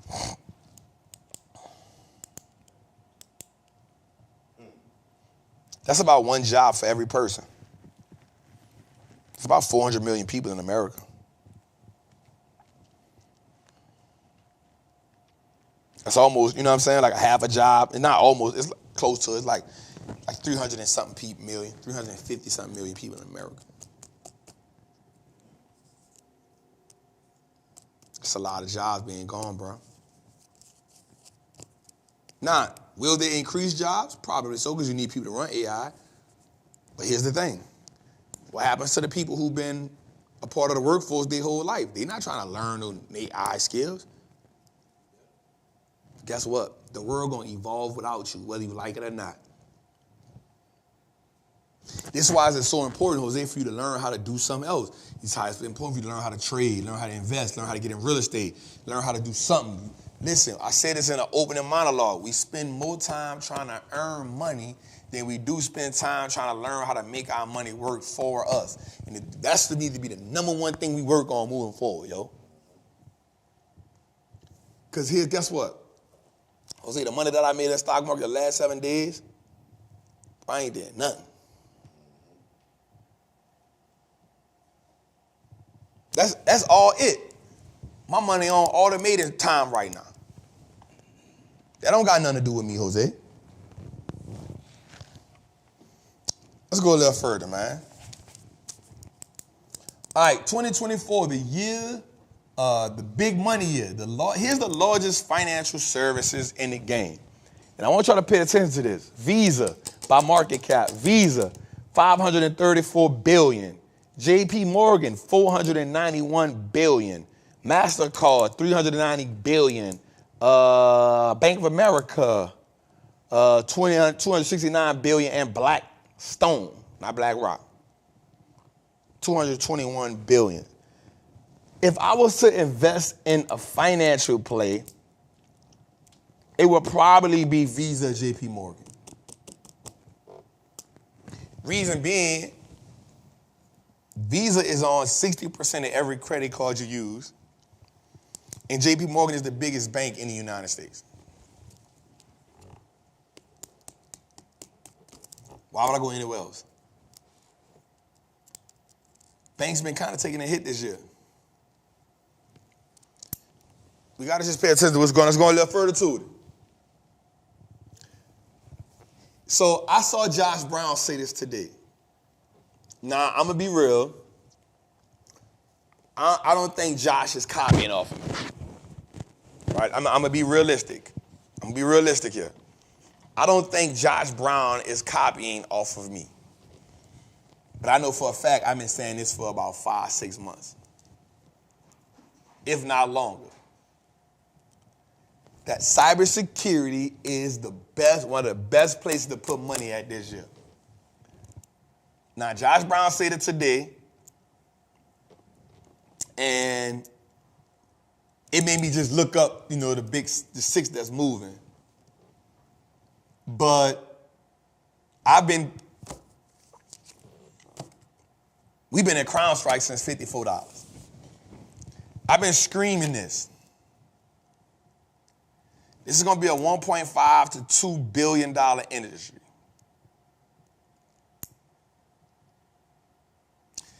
This is going to be a $1.5 to $2 billion industry.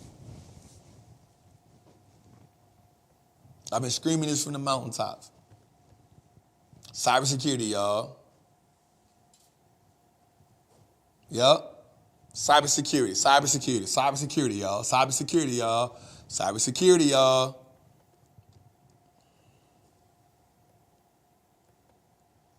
Yep, Oliver. That's why I say I can't say he took it from me, because I know Josh has liked cybersecurity, but I just been screaming it. I remember 2020, I was like, yo, cybersecurity. And the reason why it's easily understood the new things that's happening. We see it. You should at least own CrowdStrike or Palo Alto. Now, that's why I ain't said Josh solid. Josh probably one of the only ones I rock with on there. Everybody else kind of finicky. Josh stand on what he stand on. So I definitely think you should own, like I'm going to say it again, man. Look, in 3 months, CrowdStrike up 52%, Fortinet 44%. Probably the weakest one of the bunch, but actually he has the best financials than all of them. CyberArk 37%, Palo Alto 26%, Checkpoint 15%, SentinelOne 44%. This in the last 3 months, y'all.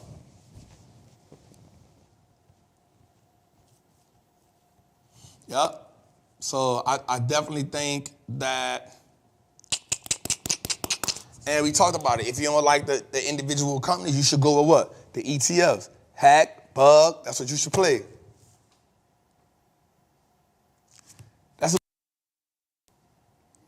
Right? So let's get the likes up, y'all. Let's get the likes up, y'all.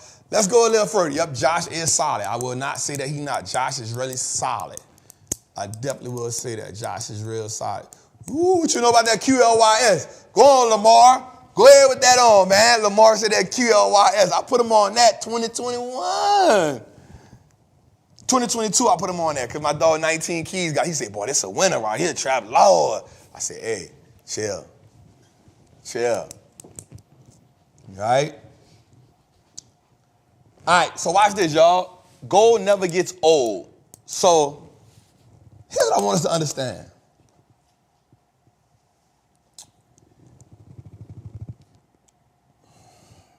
Yep, United States is in, what that is, $32 trillion in debt, 100%. But guess what? Look at all this gold they got. The United States got more gold than anybody. There's a reason why they're holding all this gold. They know the cash ain't worth nothing. They know the cash ain't worth nothing. But guess what they do know? They got more gold in Germany, Italy, France, Russia, China, Switzerland, Japan, India, the Netherlands.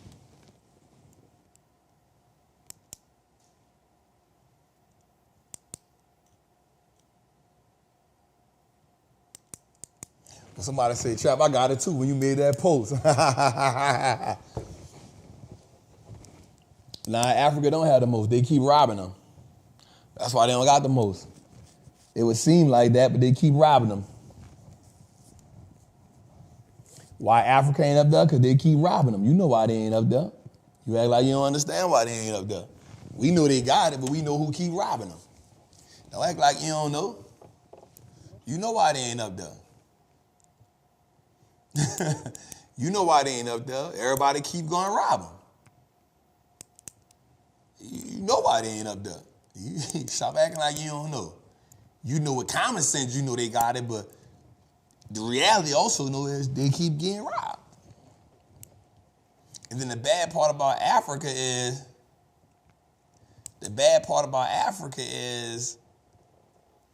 they got so much corruption going on. I read about the corruption going on in the African government, bro. Man, it's way worse than what we got, dog. So, maybe not in all, but I read a lot of stuff about like the African government, and they just, man, they got so much corruption going on over there, man. So that's why they ain't on the list. Everything for sale. You know why that made sense to me too? You ever saw that movie Rwanda? The Blood Diamond Cool, but you ever saw Rwanda? Rwanda tell you about the corruption and government at the top. Once you get past the war stuff that's going on, you will look into the corruption part of it. You'll be like,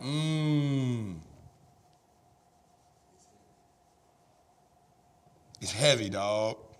And then when you get on the blood diamonds, it goes to a whole nother level. Corruption. But my people told me I know I went to Africa 30 days. It wasn't, I ain't feel it. But my people told me, bro, they almost got stopped. They got stopped by the police in Africa. And if they didn't have cash on them, they was done for.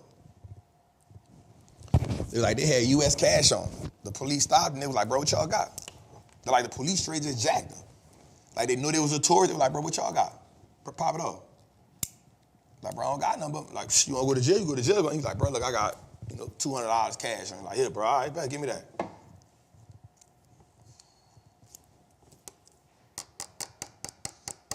Go, and I ain't talking bad about it because that's essentially where our roots come from. That's what but corruption is corruption. You should go there. I did 30 days over there. I did 30 days. I had an amazing time over there. I had a blast. So, anyway, let's go a little further to it. All right. This is going to be important for y'all.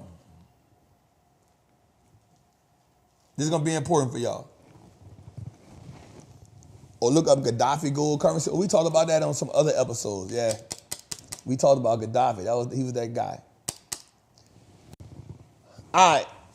So, gotta hire your black swallow. Yeah, because if they get you over there, man, you get jammed up in the jail over there, bro. Man, you lost, man. You lost in the sauce, man. You ain't had no choice but to get the money up. Damn, you ain't had no choice but to get the money up, dog. Boy, you get lost over there, it's a wrap for you. Damn. That fuck. Damn, dog. Jose, where our button at? Damn. Let me see, man. Let me see something. Give me a second.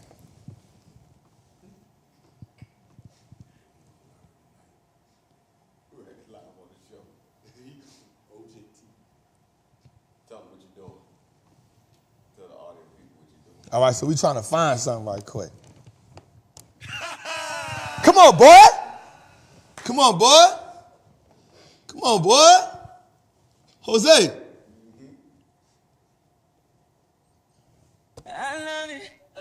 Woo!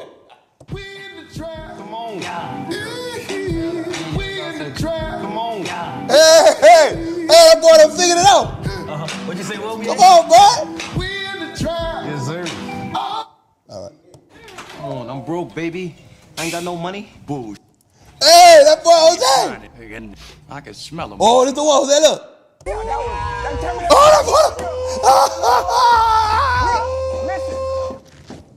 Jose, I figured it out, dog. Oh, that dog, let me feel it out. I wanna go home. I wanna go home. Jose. Blue Magic. That's a brand name. Oh, that's it. We turned up now, y'all. It's a brand name. I stand behind it. We turned up, y'all. They know that, even if they don't know me any more than they know the... Oh, we found it now, Jose. We found it now. Oh, yeah. Hey! Let's go! Let's go. I got to get it closer to me now. You got to get it closer to me now, y'all. See, ain't nobody like trapping Tuesdays, man. Ain't nobody like trapping Tuesdays, y'all. We close now. We got it now. I got it. Tuck. So if you see me during the thing, looking, I figured it out. That boy figured it out. All right. So here's the big money in the United States, y'all. All right, if you don't know, this is how it go. So BlackRock and Vanguard are the two big dogs. They own. So if you go to Yahoo Finance and then you look up every company and you go to the side where it says holders, and you go see who hold it, you're gonna see BlackRock and Vanguard probably owning everything. These are when people saying the institutions. Excuse me. So next after BlackRock and Vanguard, you have State Street. And then you have the Invesco. And then the rest makes up 30%. That's Charles Schwab, First Trust, JP Morgan, Wisdom Tree, ProShares, Venn, Dexeron. So Dexeron makes a lot of your those inverse ETFs and those those, so they make a lot of the Derriex, I forgot how you pronounce it, but when you're trying to short a stock, those pro-share shorts and those, that's who make a lot of those. That's who make a lot of those. So let me go a little further with you. When I told y'all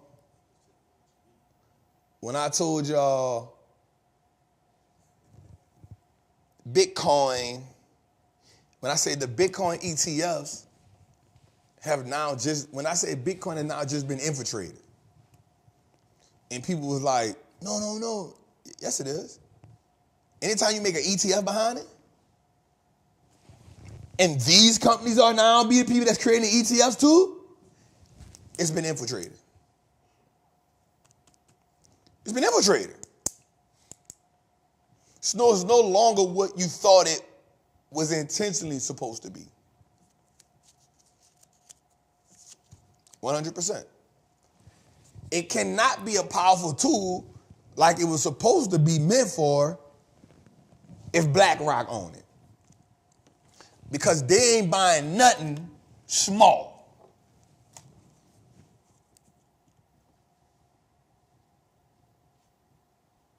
They going in to be the big dog. And then after BlackRock, you saw JP Morgan come jump in.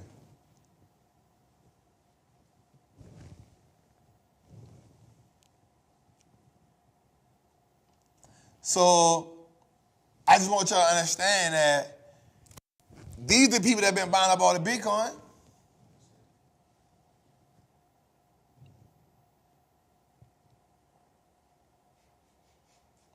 These are the people that have been buying it up.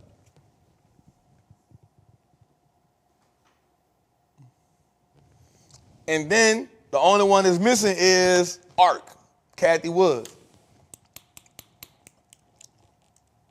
It's the only one that's missing. So now all y'all 401k about to have it. It's the way they're finna get it, but they use y'all as a way to add it. I'm gonna be honest with you, for the individual person, I'm gonna be honest with you, you don't have no business buying a Bitcoin ETF. For the individual investor, you don't got no reason buying a Bitcoin ETF, and I'm gonna tell you why, because Bitcoin don't care how much of it you buy.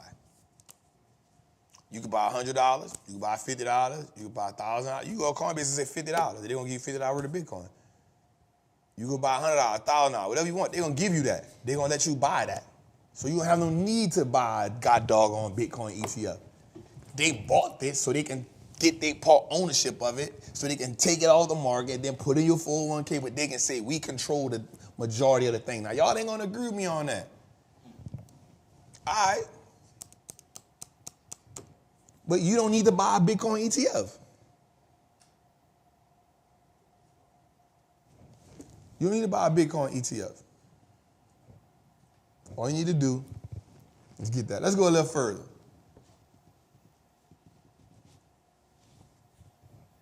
All right, so watch this. This is something I've been saying for a long time. And I think people don't be believing me when I say certain stuff.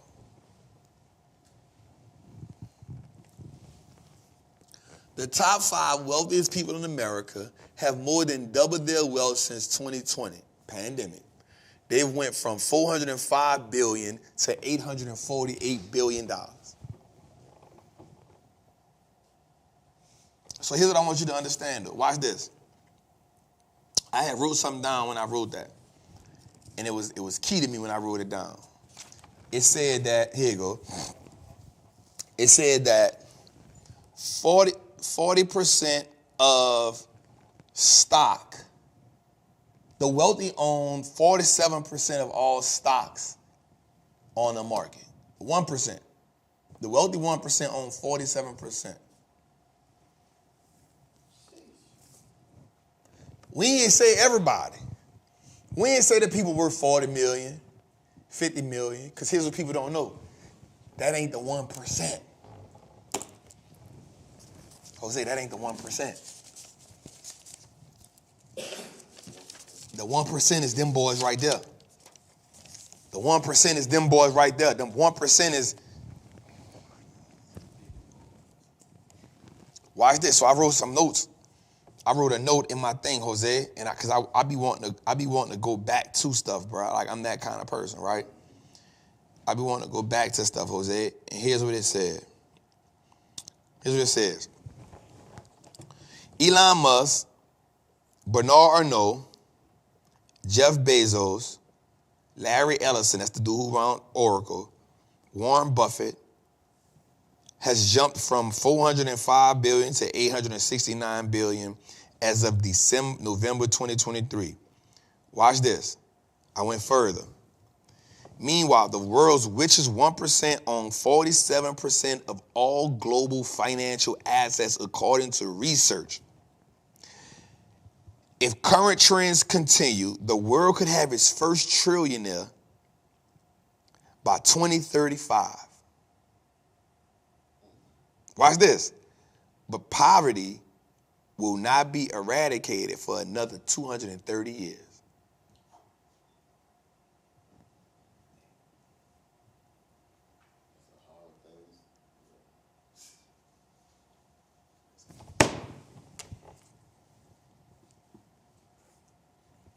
Fam, that's why I asked you the question earlier. I said, Jose, have you doubled your net worth since 2020? Think about this, bro. A man or a woman by 2035 could be a trillionaire. I got a long way to go, cuz. I'm gonna be real with you. In order to get to there, you gotta build something that's gonna change, that's global, and it changes the trajectory of like people's livelihood. But here's what I want us to understand. That person will get there because they've built a company. Watch what I'm about to say, Jose. The person who becomes a trillionaire will become a trillionaire because they have built a company, but they've bought stock in it. That's what's going to take them there. The company evaluation is going to get them up there. It's probably going to be either Elon, Jeff Bezos, because Warren Buffett gonna be gone. He ain't gonna make it to 2035.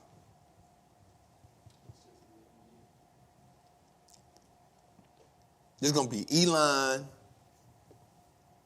Jeff Bezos. 10 years is a long time though, so it might, don't even count Mark Zuckerberg out, dog. Don't count Mark out.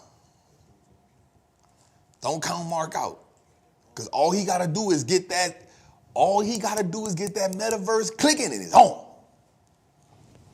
Once he get it how he want. But think about this. I want us to think about this. We could potentially be alive to see a man worth $1 trillion. One man.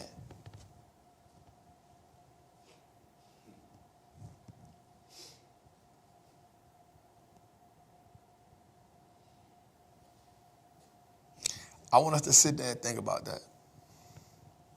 But yet,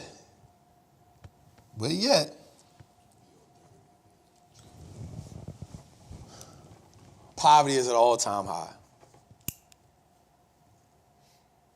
A man could be worth $1 trillion in the next 10 years. And here's what I want you to understand. And this is why I told y'all that growth and quality needs to be your investment identity. Because there's going to be a tech company that's going to take us there. It's not going to be a Coca-Cola that's going to take us there. It's not going to be a Johnson & Johnson that's going to take us there. It's not going to be I love them, Waste Management. It's going to be a technology company that takes us there. So your portfolio should be at least 45% technology. And your goal gotta be, how do I not get scared out of my position? Because here's the thing, bro. In those 10 years, we're going to see a market pullback. We're going to see a bear market. We're going to have, between now and 2035, we're going to have a market crash. Shit, America might not even be the #1 country no more in 10 years. But guess what? China not the #1 country. Guess what? They still got a stock market. Germany still got a stock market. UK still got a stock market. The assets still need to be assetting.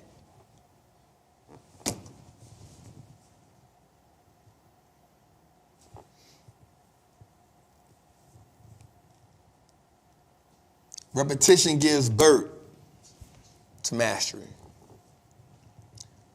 You got to be repetitious in your approach of investing. It's the way you master this. But I don't got to build $1 billion business, bro. I don't have to. But guess what? I can build a business that generates enough income so I can go invest hundreds of thousands, even millions, into companies that's already $1 billion businesses, because that's what they're doing. That's why, for me, it's important that you take control of your 401k. For me, it's important that you can take control of your retirement. You know why? Because people like Bob Iger, whose company, minus 7% last year, still got paid $31 million. Guess what? The people who running your portfolio, the people who running your retirement, even though you losing money, guess what? They still getting paid 7 and 8 figures.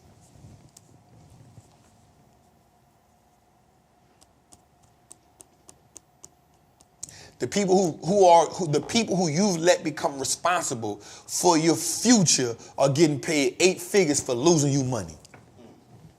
Let that sink in.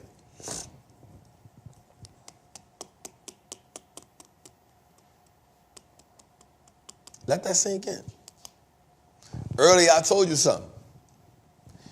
You have become repetitious in not taking accountability for your financial situation. And so in that, you've bought into the belief that this is not for you. You've bought into the belief that your company knows better about your money than you. You've bought into the belief that the bank is the safest place for your money. You've bought into the belief that if you have enough money in your 401k, you can retire right. News flash. I promise you, go ask one person right now who's retired from a 401k, are they happy with what they retire with?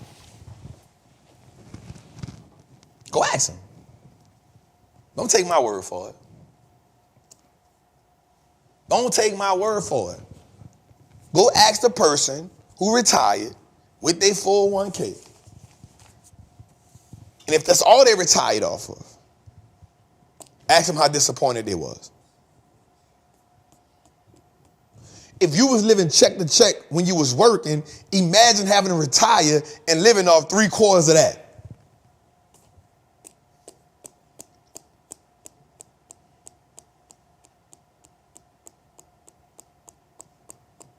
I just want you to think about that for a moment.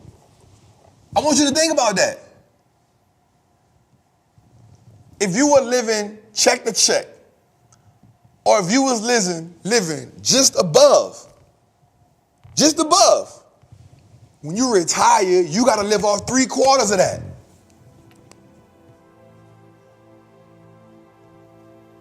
At what point do you feel like financially America has put you in position to win?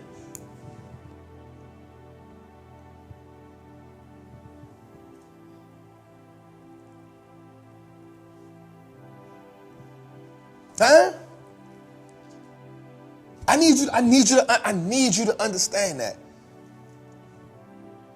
I'm not mad at America, yo. You know why? Because I understand the business. Most people get mad because they think it's supposed to be fair. And I've realized that nothing in business is fair. Here's why I say that.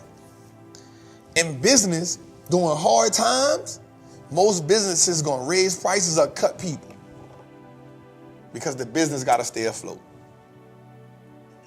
There's information that America got that they can never tell the consumers, the people in America. You know why? It'll cause mass anarchy.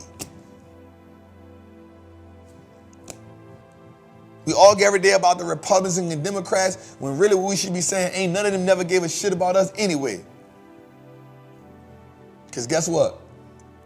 The minute Donald Trump got in office, the first thing he did was put tax cuts in place for the wealthy. And when people keep saying Donald Trump need to run the company because he's a businessman and Joe Biden needs to do this, man, ain't none of them, we ain't in the tax bracket that they look out for, fam. I'm going to keep it 100. We ain't in the tax bracket that they look out for. I ain't talking black, I ain't talking white. We not in the tax bracket that they look out for. So when Trump got in office, the first thing he did was put the Trump tax in place. What that said? You could pass down $11 million to a, without it being taxed. And if you married, it's 22.5. Guess what? We don't got 22.5 million to pass down yet. We don't got 11 million to pass down yet. That ain't the tax bracket we in yet. This ain't black or white. This what tax bracket you in? This classism we talking about.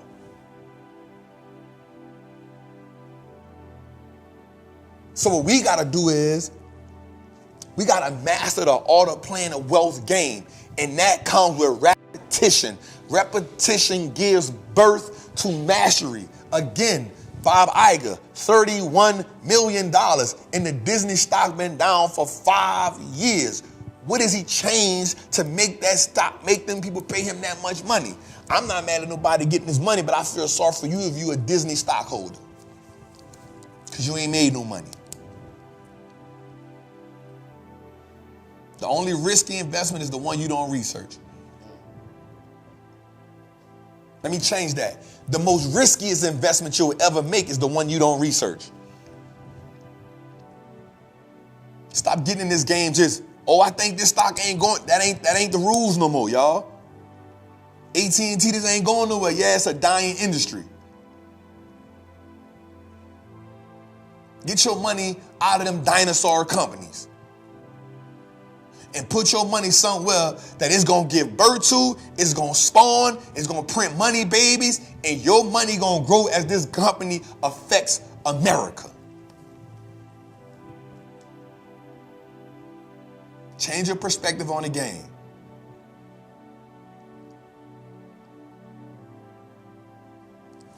Change your perspective on the game.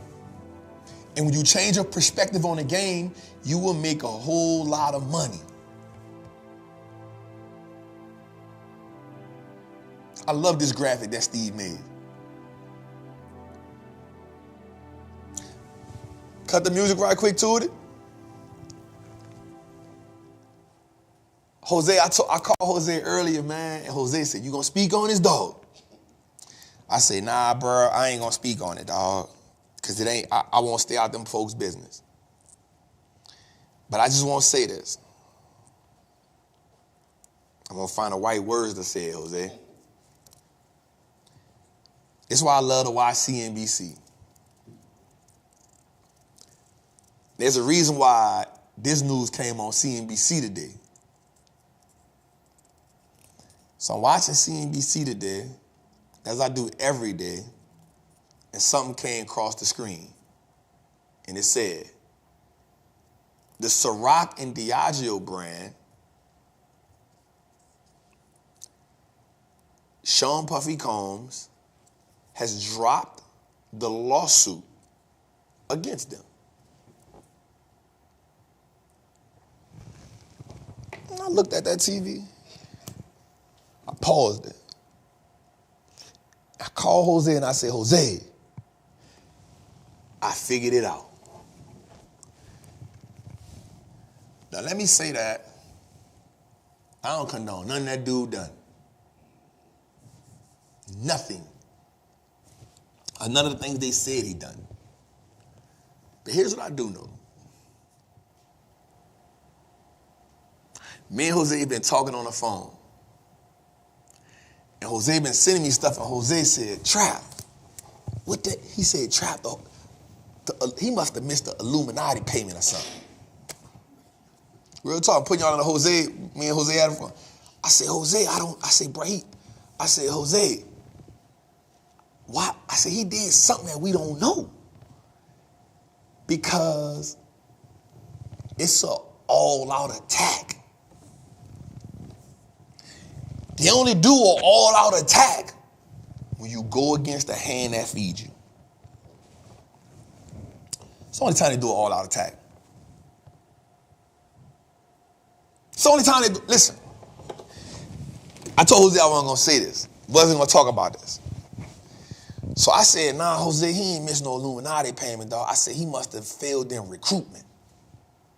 I said, Jose, he must have ain't recruit nobody. But we talking crap, but we serious. You feel me? Like, we talking crap, we joking about it, but we serious.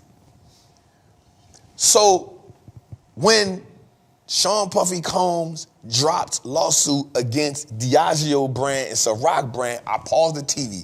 I called Jose. I said, Jose, I figured it out. Jose said, man, what you talking about? I said, man, watch this. As soon as he heard it, he said, yo. I said, Jose, check this out. If I'm not mistaken, they got the same lawyers that put Cassie, that backed Cassie up. Jose said, dawg, you right. I said, Jose, he tried to sue them because he said they was treating his brand like a minority brand.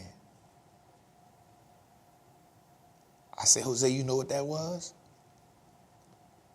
That was nigga, you forgot who paid you. You forgot who put you on. You forgot who got you here. As a matter of fact, you forgot we turned a blind eye to all the bullshit you was doing. You forgot we let you do all the bullshit because you was making us a whole bunch of money. Because you had black people all over the world for the last 10 years drinking Ciroc. We was dropping them all colors, and you was Ciroc boys. You had that, so we didn't mind giving you a small percentage. But guess what the next line said? After they said that, and the Diageo brand now owns all rights and full ownership, discluding Sean Puffy Combs, meaning we took our percentages of the company away from you.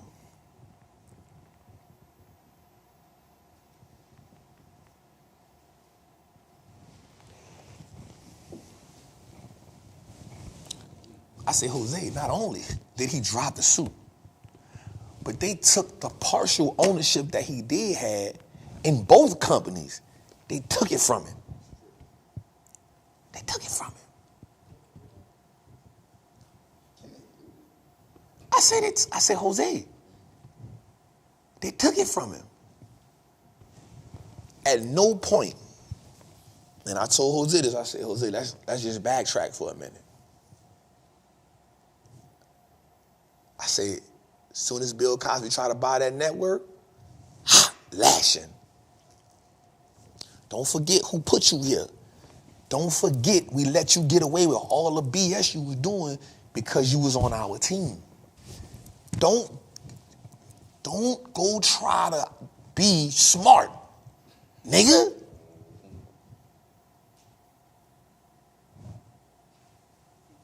Don't do that.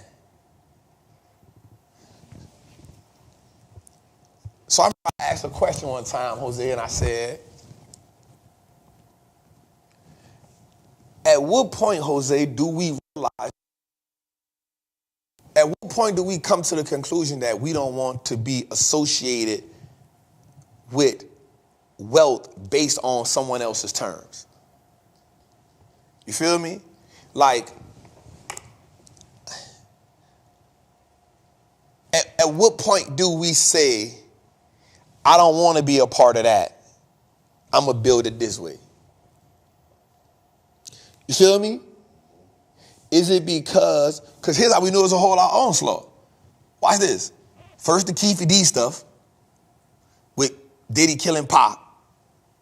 Then the Cassie stuff. Then all the other stuff just start popping. Mind you, this dude made the lawsuit in May of last year. That's when all of this started.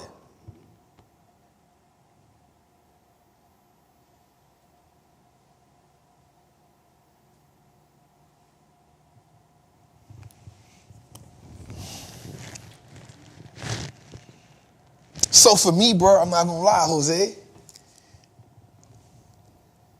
One, and here's what I know. Power is such a intoxicating drug.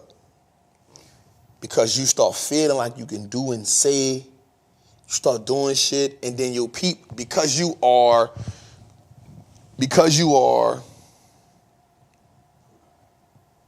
controlled by this. Remember what I told you. They trying to knock Buffett out the way because they like money. We'll let you get away with so much stuff as long as you keep making us money. We got the lawyers to cover up everything. We run the world, bro. Chill. Think about this. This the Diageo brand, bro. You can't be that big of a brand in America without being in the rooms. Okay, let's take a minute right quick, Jose. Let's take a minute right quick. And a company on the stock market.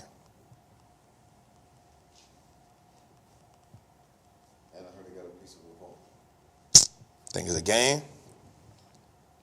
Watch this. Watch this. Diageo brand. Tell me you drunk any of these. Johnny Walker. Captain Morgan. Smirnoff. Bailey's. Tanqueray, Guinness, Ciroc, Crown Royal, Casamigos. At least 70% of that. Don Julio, Kettle One, La Guavilin, I've never heard of that one. Zacapa. These are the 13 brands that fall under that.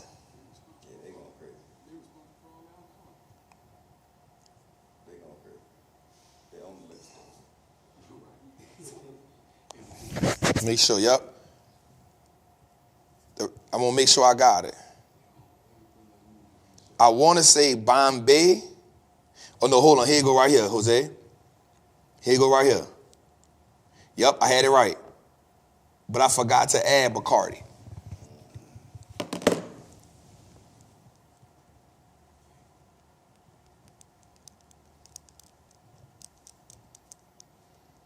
You feel me? Bro, you don't become a brand that big.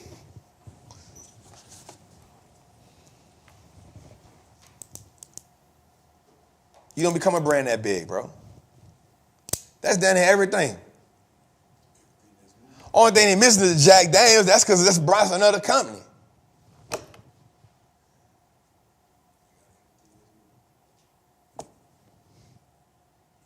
So, bro, you about to sue me? Bro, I'm 90% of the liquor store. I'm 80% of the liquor store. You about to try to sue me?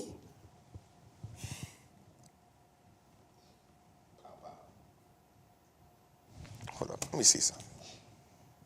I'm gonna go a little further, Jose.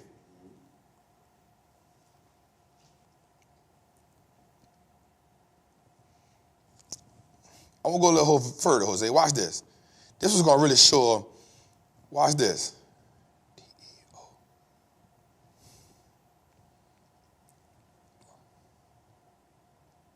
The company got a market cap of $79 billion on the stock market. Company got a $79 billion market cap.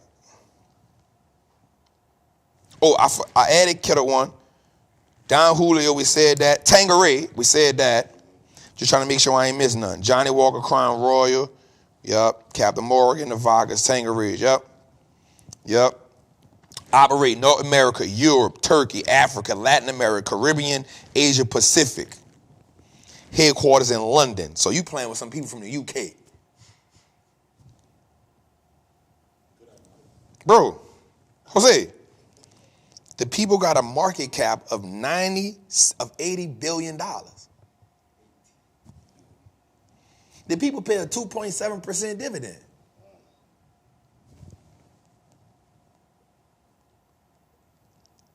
Jose,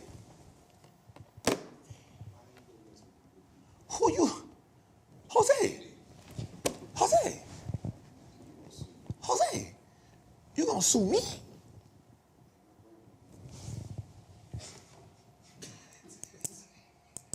You gonna sue me? All right. You gonna sue me? So here's what happens, and here's what it was. The conversation you have with your people, don't bring that in here. Know your place. You might look like that to them, but you ain't ish to us, boy. You won't sue me? All right. Let's see how much you be worth after this. And then we're going to get old girl. We're going to get her the $35 million. That we just got paid. You feel? We're going to get her the $35 million. How much is that worth? 35. Look, hit her with the $35 million right quick. She's straight for life. Then after that, we're going to make you drop your lawsuit, and your billion that you are is tied to owning this company. Let me get that from you too, partner.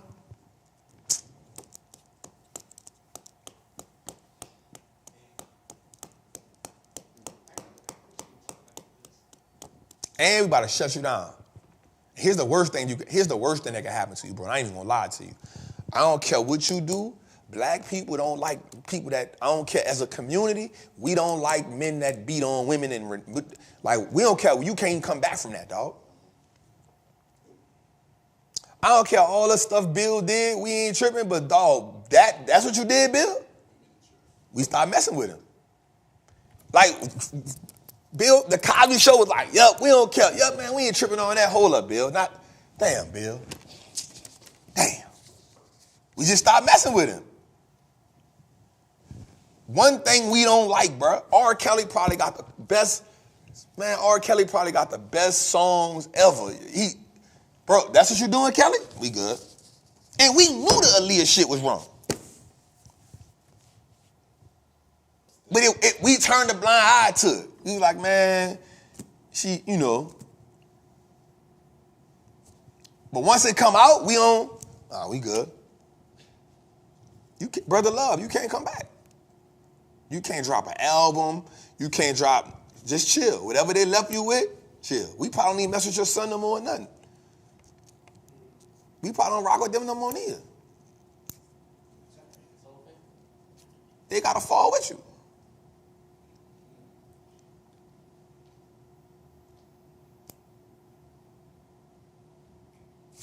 All right, let's go a little further, man. My bad, y'all.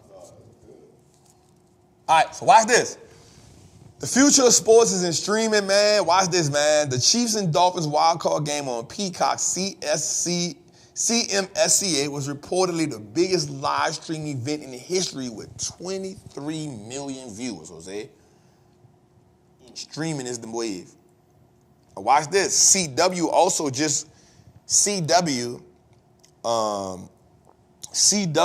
just completed another deal for streaming with Inside the NFL. That's what my guy Ryan Clark and Chad Ocher them doing right now. All right, they just got a deal too. So let's go a little further to it.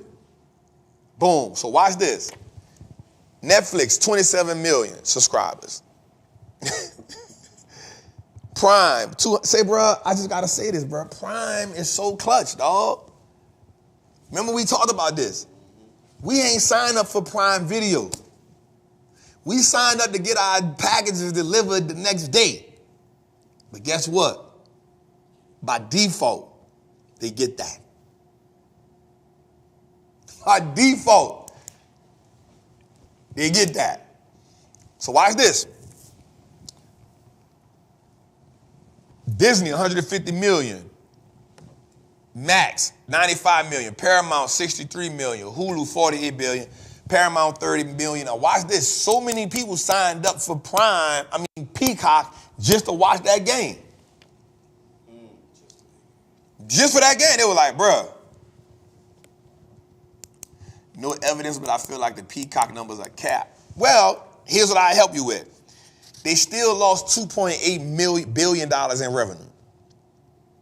So it's not capped. I don't think it's capped. But what I do, now I'm not going to lie, before the Cat Williams stuff, I think a lot of people tuned in because they liked the Kevin Hart show.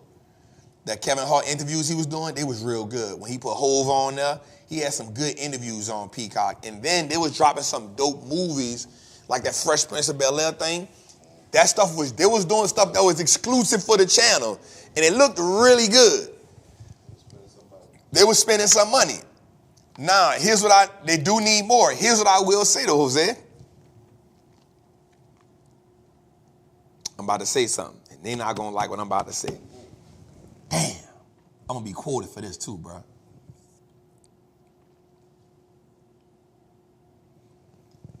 You should own Prime or Netflix.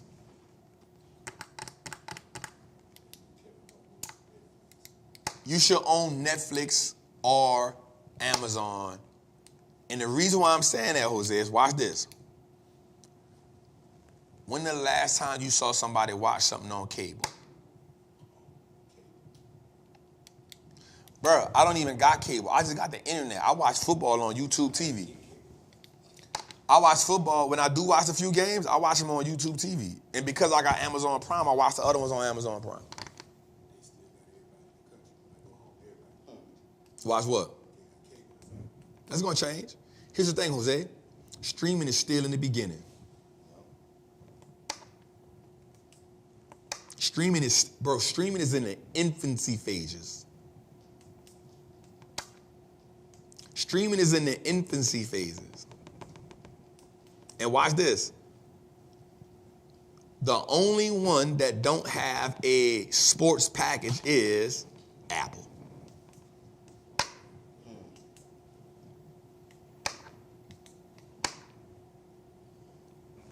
How many subscribers do Apple have? 1.5 billion. No. They're streaming. Oh, I don't know. Y'all got to look it up. So, but here's what Apple does. They'll just go sponsor the whole Super Bowl. They'll just go sponsor the whole Super Bowl. They'll be like, all right, bet I just go sponsor the whole Super Bowl. Y'all know the name. Oh, they got 25 million subscribers. 25 million? So they're under there. You got to realize, they got 25 million. They ain't really even be dropping nothing. The last thing I watched on that was The Banker, which is a really good movie. So they're not producing none yet. But when they will, Jose, when they do, it's a done.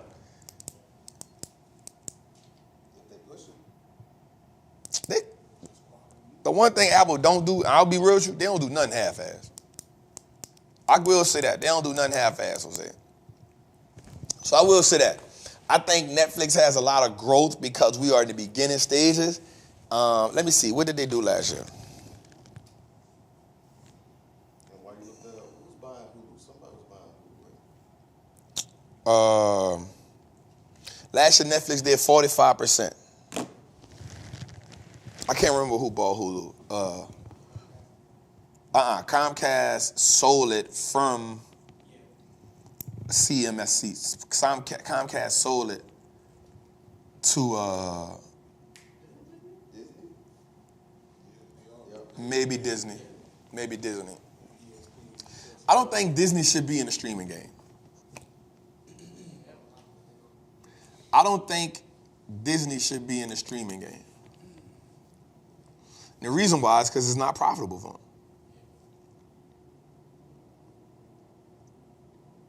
Oh yeah, they did. Yep, they did. My bad, they did. They got the exclusive rights to the Major League Soccer.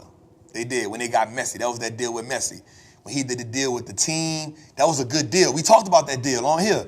He did the deal. He got Apple. It was Apple, Adidas, and the team. It was a 3-in-1 deal with Messi.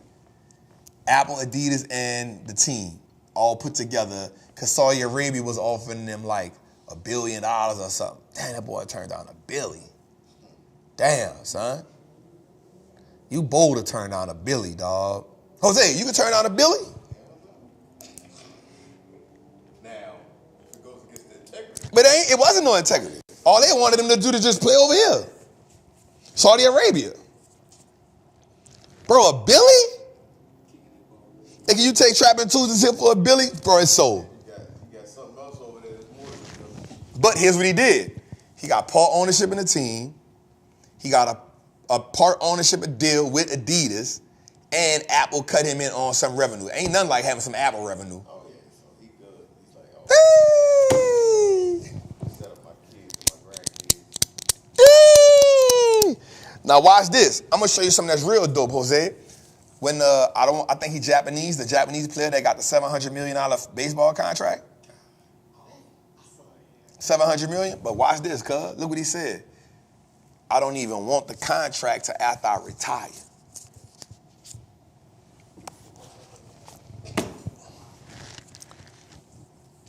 He get the contract when he retires so he can move to, because if he think he play for the Dodgers, right?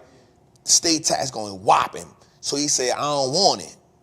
I don't want it. Don't give me the $7. I'm going to sign the deal, but I don't want the deal until I retire.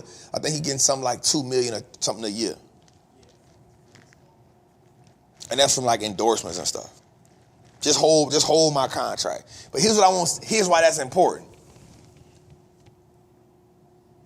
He didn't come up with that idea on his own.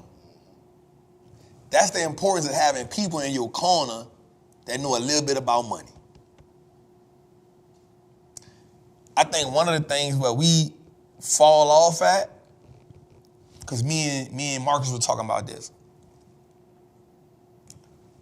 We'll watch each other fail, knowing we got the insight to help each other win.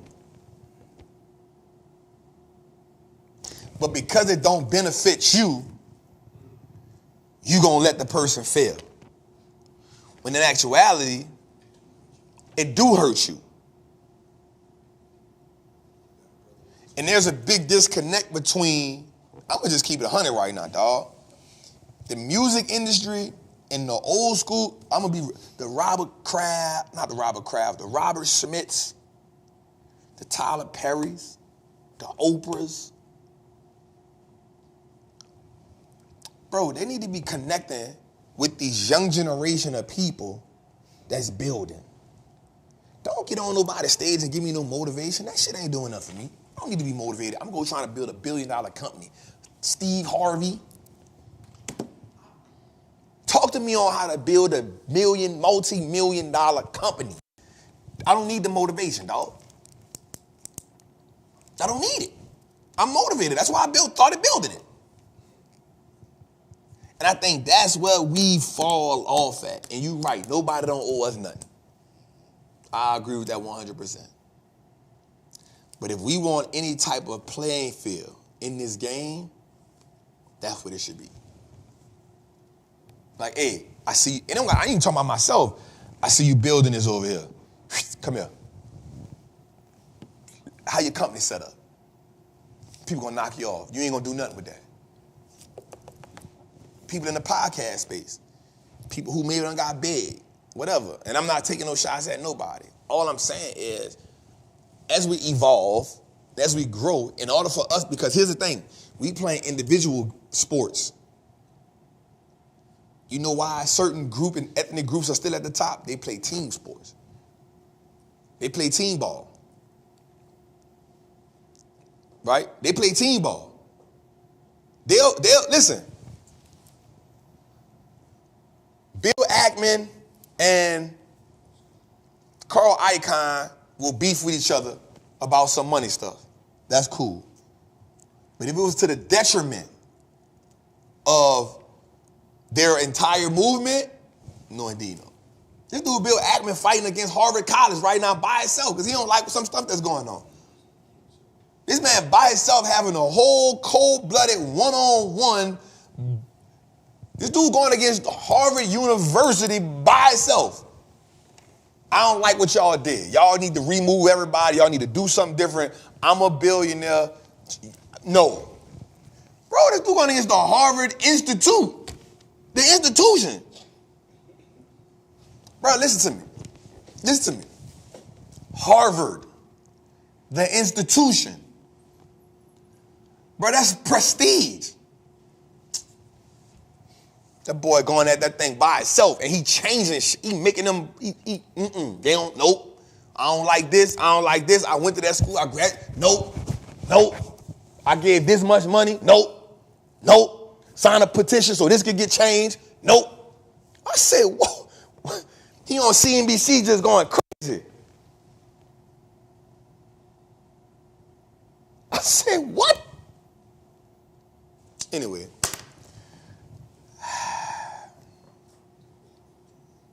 Let's go a little further, man. And I got to tell y'all this, man. All right, I want y'all to look at these core principles, man. I want y'all to look at these core principles right here, right? Focus on long-term economics. Why? Don't be short-sighted and don't ignore the long-term economics of a business, y'all. If you follow these 6 strategies, y'all, I promise you it's going to help you a lot. Understand your investment, right? It's best not to invest based on sheer optimism, media hype, or pure speculation. Listen, I understand. I understand how social media has made the stock market look like some type of slot machine. Here's my saying. Treat a gamble like a gamble, treat an investment like an investment. Right? Be in a good position, a competitive advantage. Be in a good position lets a company charge more without losing customers. Consistent history, right? Understanding what are the top returns made by the company that is willing to sell in the name for solution. Effective management. Management should report their financial performance fully and genuinely and buy at attractive prices. At times, the short-sighted market will underprice an investment. That's your sign. Meaning, there will be times when the market will sell you a great investment at a discount price. I promise you these 6 principles right here are going to help you. Shout out to the Queen, Natalie. I ain't see you in there, Queen. What's good? I know you gave us a super chat earlier for sure. I ain't even see it. I just know she gave us a super chat. You heard me? Thank you, Nat.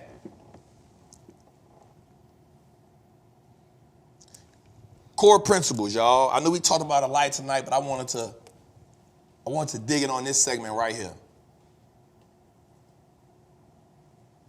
Focus on the long term. Understand your investment. Make sure the company has a competitive advantage. And when you're looking at a company, I want you to understand clearly what their competitive advantage is. What's their consistent history? What is management telling us about the money they're making and the moves they're trying to do? And buy it at an attractive price. It don't always got to be a full-fledged discount. I do not mind buying a great company at a fair price. And then when it just goes at a discount price, I'll buy more. I promise if you can put those 6 rules in place, plus the stuff I taught you last week on the whiteboard, if you put them together, I promise you, yo, God dang, that'd be a masterclass. Let's go a little further to it.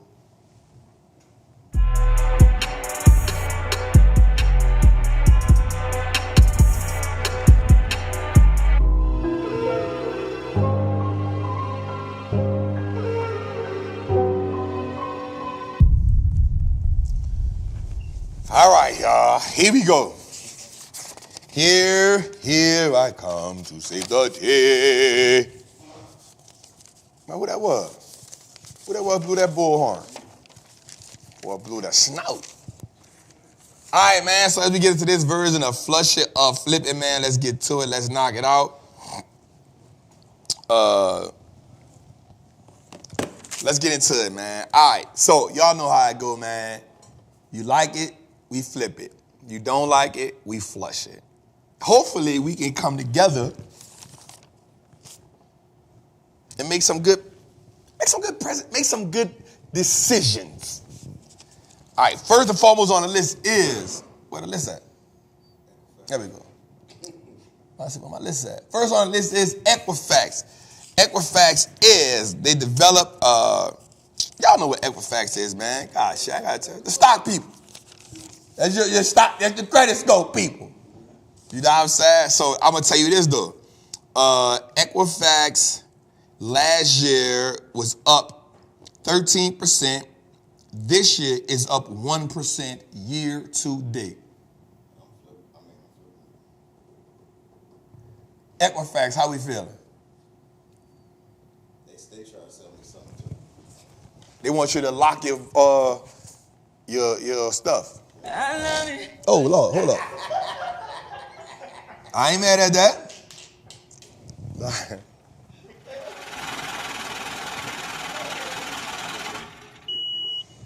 All right. Equifax, out of here. All right. Next on the list is American Water. So they water and the wastewater services. They regulate water for market businesses, and they do long-term contracts for military. Water, American Water Works. Let me see. They were minus 17% last year, and they were minus 2.2% year to date. Flush it or flip it, Jose. Yeah, what they saying though? What my people saying? Right now, because it's half and half, 51 say flip, 49 say flush. Let me flushing the people now. Next on the list is Alexander Real Estate. So last year it was minus 18%. This year they minus 0.5%. They own, operate, and develop life science and agro-technology. They also have a technology campus out in Boston. It's a REIT where you develop. I know during the pandemic they was doing a lot of development and stuff for those vaccines there. Ticker symbol ARE. Alexander Real Estate. Jose, are we flushing or are we flipping? 74% flip.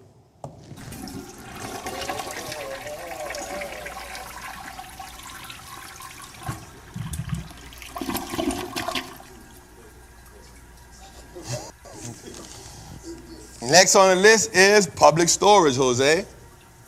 Public Storage, Jose. They acquire, develop, own self-storage facilities. Public Storage, Jose.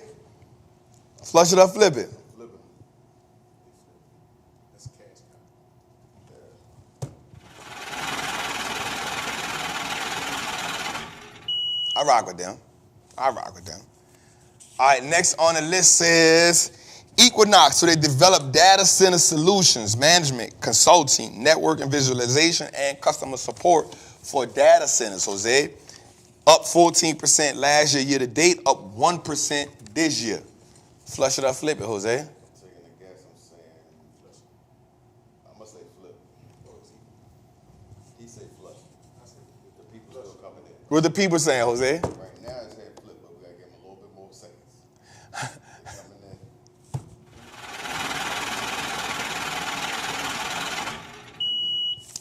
All right, next one is Edward Life Science, ticker symbol EW.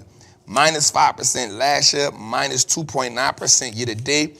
They deal with heart disease, critical care monitoring. They operate through surgical structured heart, transcatheters, and critical care.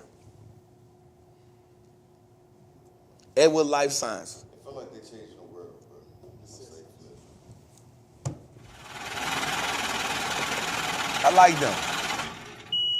I like them, Jose. They're having a rough year, but I like them. All right, next on the list is, this is good. LabCorp is a life science company that engages in the provision of vital information to help professionals make clear and precise decisions. So this is when you take your blood test, you send it to them. Everybody know about them. I'm flipping them. I morally cannot invest in and make lose too many jobs. That's on you. You made yourself lose a job. You can't pass the piss test. You can't pass the piss test. That's on you, dog. Yep, these are the people that are responsible for you peeing in the cup.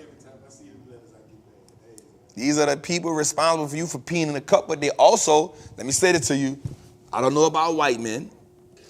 I don't know about Spanish men. But all black men over the age of 40, you need to go prostate colon cancer check, bro. I need to go get mine done this year, dog. You need to go do it, dog. I think there's a new way to do it, Jose. I need that new way. One thing put you to sleep The colon jerk, they put you to sleep. The prostate jerk. I don't think they got to stick their finger in you no more, bro. We live in a new era, dog.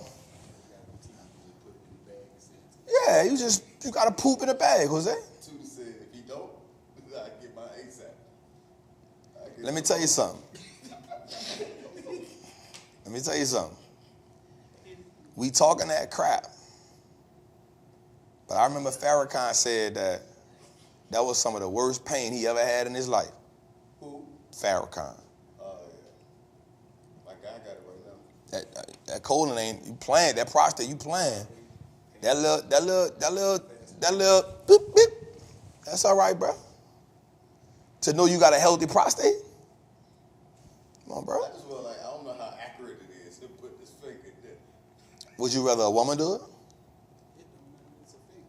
Let me tell you a story right quick. Can I tell you a story right quick? Nah, this is a story. This is a gangster right here, dog. Like this. Like this. I remember I was working in Baton Rouge at...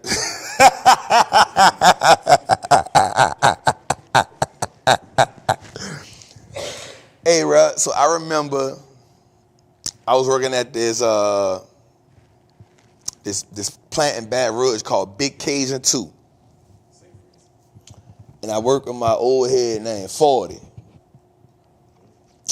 40 was my dog.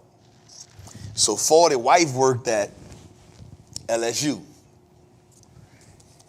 And as an iron worker, we had all right health insurance. It wasn't the best, but it was enough to say it was a little better than the people that was on government assistance or something like that. So 40 wife told him, you got to go get your prostate checked. Because if you don't get your prostate checked, the people gonna cut you off the insurance. And you 60 years old, and you can't be cut off the insurance. So 40 said, all right, man. So 40 go to the doctor. 40 went to the doctor. 40 said he went into the room, and the people got the glove. So glove said, 40 said, this mother got the nerve to smack the glove. Smack. So then he said, he asked 40, grease or no grease? 40 said, he looked at him and said, nah, I'll smack the piss out you. 40 said, he told me I almost smacked the piss out of you. You heard me? Then 40 said, he sucked it up. Let him put the little grease on the tip of his finger. 40 said the man hit him with it. 40 said, man, I skeet across the room, cuz.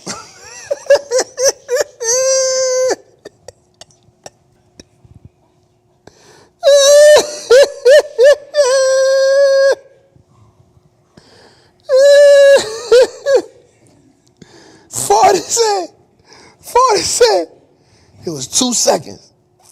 He said, juvenile, man, I ain't never ski like that in my life.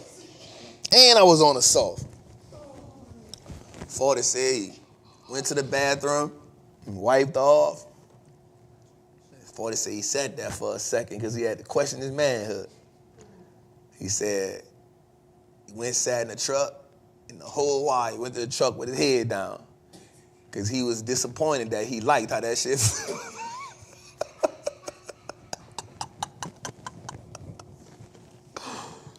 I was disappointed because he said, juvenile, I ain't gonna lie to you. Ain't nothing never happened to me my whole life. I'm been straight. I knew it was messed up because my dog was explaining his sexuality to me, you heard me? He said, man, ain't nothing happened to me my whole goddamn life. He said, I had to sit in that truck. I wanted to divorce my wife for making me experience that dumbass shit. He said, I ain't talked to my wife for a week after that shit. 40 said, it was 2 seconds. 40 said, man, I ain't skeet like that in my life. And it was on the soul. He said, God damn. 40 said, I sat in my truck for about an hour and questioned my whole life. He said, I'm 60-something years old. Ain't no way in hell I'm supposed to be getting no shit like that done to me. He said, I went home, I drove my truck. 40 had a truck. He said, I drove my truck. I didn't want to talk to nobody. I ain't want to talk to nobody. 40 said, I got me a beer.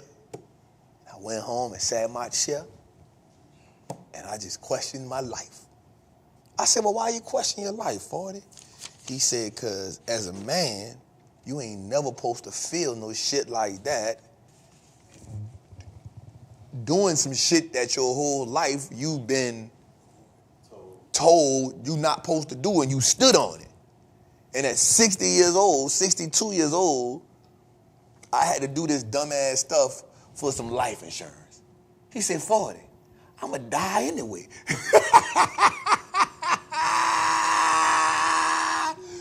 And I ain't gonna lie, when that was my old head, I love 40 to that, man. My dog, he walks so slow. He be chilling.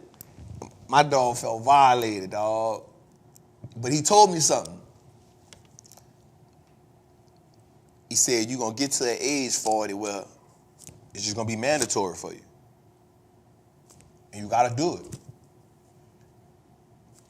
And once he got over it, he was like, he knew he did the right thing, but he was just like, bro, you just, and I'm saying that because what we saying, we saying like, man, I ain't gonna do that shit, man, I ain't about to do that, I ain't about to deal with none of that and none of that, but bro, your life, when your life on the line, bro, I said this before, a dying man got one wish, a healthy man got 1,000.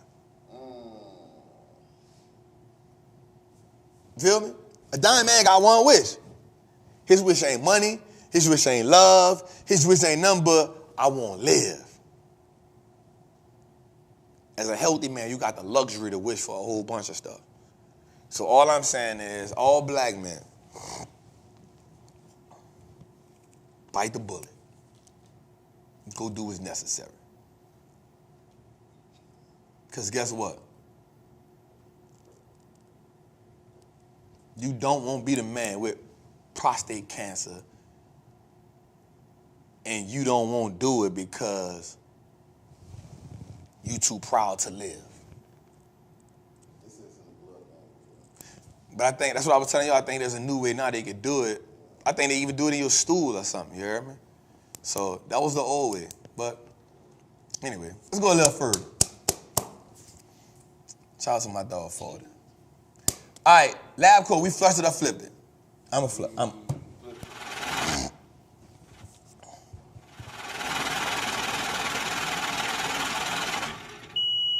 right, next. General Electric Healthcare. So last year they split the companies up, and they got into this healthcare service. Last year they did 17%. This year they minus 2%. They focus on holding company with interest in providing medical technology and pharmaceutical diagnostics. Jose, are we flushing it or flipping it? We are flipping.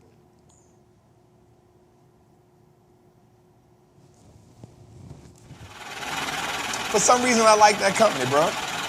I think as their first year, they did 17%. That's not bad. And it was a spinoff. And I always remember I said this, your spinoff companies have so much potential.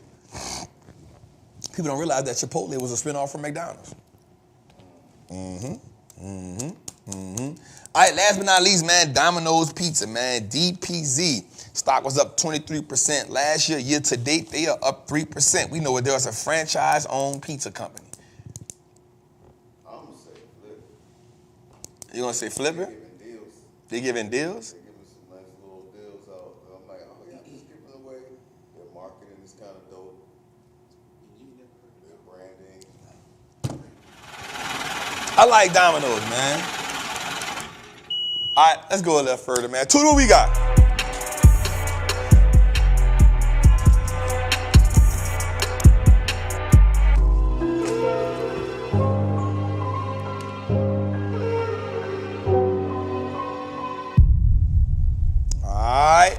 Get into it, man. Y'all know 1-800-TRAP, a hotline. We in full effect, man. We in full effect. Let's get with it. Let's go to it. What's up, Big Trap? This is Arthur out of Marietta, Georgia. Thank you for everything you do, bro. We definitely appreciate it. I have a Bitcoin question. Bitcoin has been around for several years now. and I'm hearing chatter about Bitcoin ETF.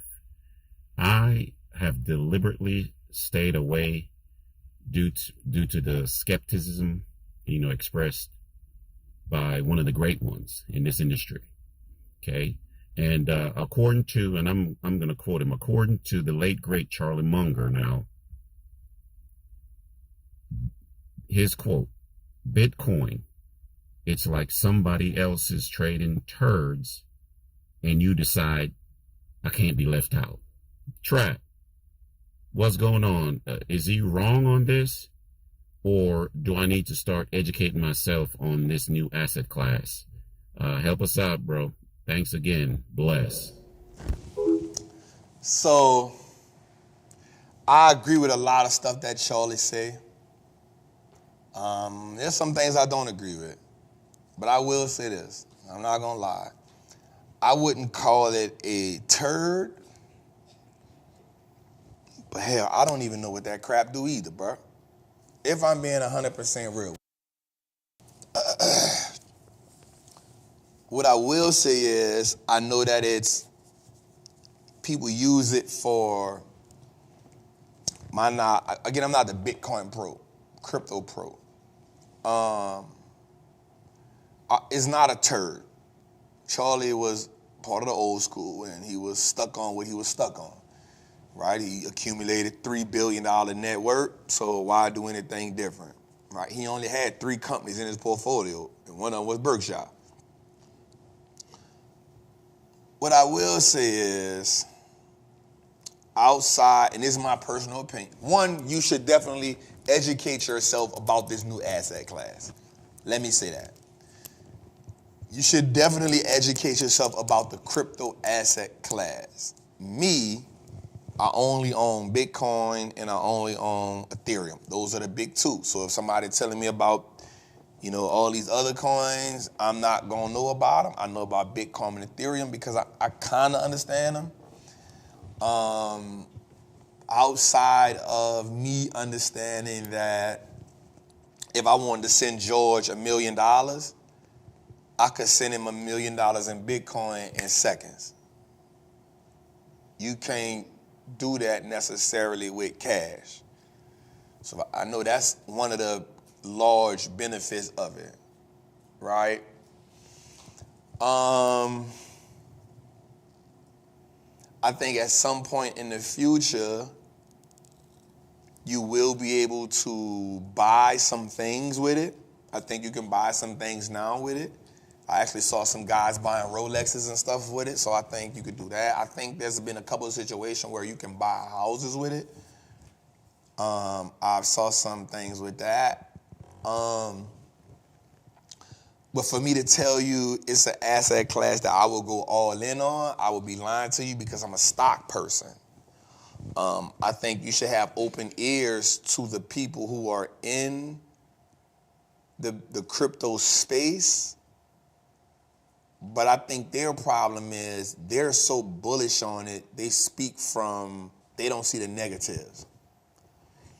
I think, crypto people can be so bullish on what they're bullish on, they don't see the negatives. So I see the negatives in the stock market and I acknowledge them all the time.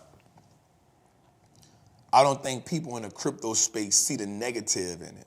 All they see is positive, and because of that, it's kind of hard to get them and explain it to you so you got to just do your own research on it because none of them tell you the positive or the negative. I like to know the positive and the negatives behind everything.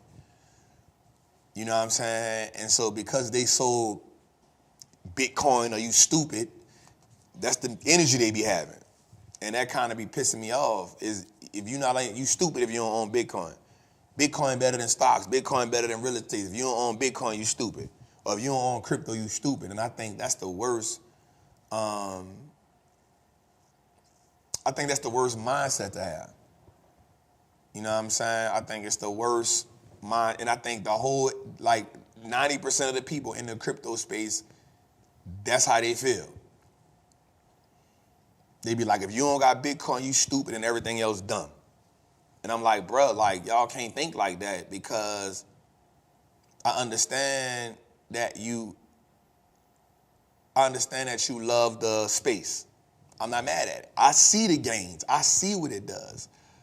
But I love the stock market because it taps into ownership. I can own companies that's actually built and run this American society that we live in. I enjoy that. But most people, that's why I said 80 to 90% of them, they be like, stock market outdated.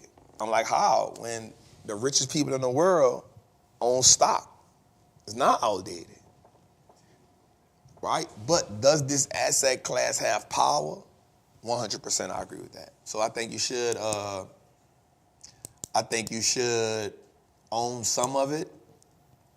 I think you should educate yourself. But I don't think you should bet the house on it because you're not fully aware yet. That's my synopsis on it. I think it's gonna be here. I don't think it's going nowhere. It's been here since I remember my partners and them. Nope, I ain't saying that. Next question.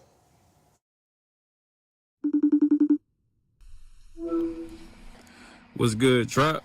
Jose, it's your boy Brian checking in from Nashville.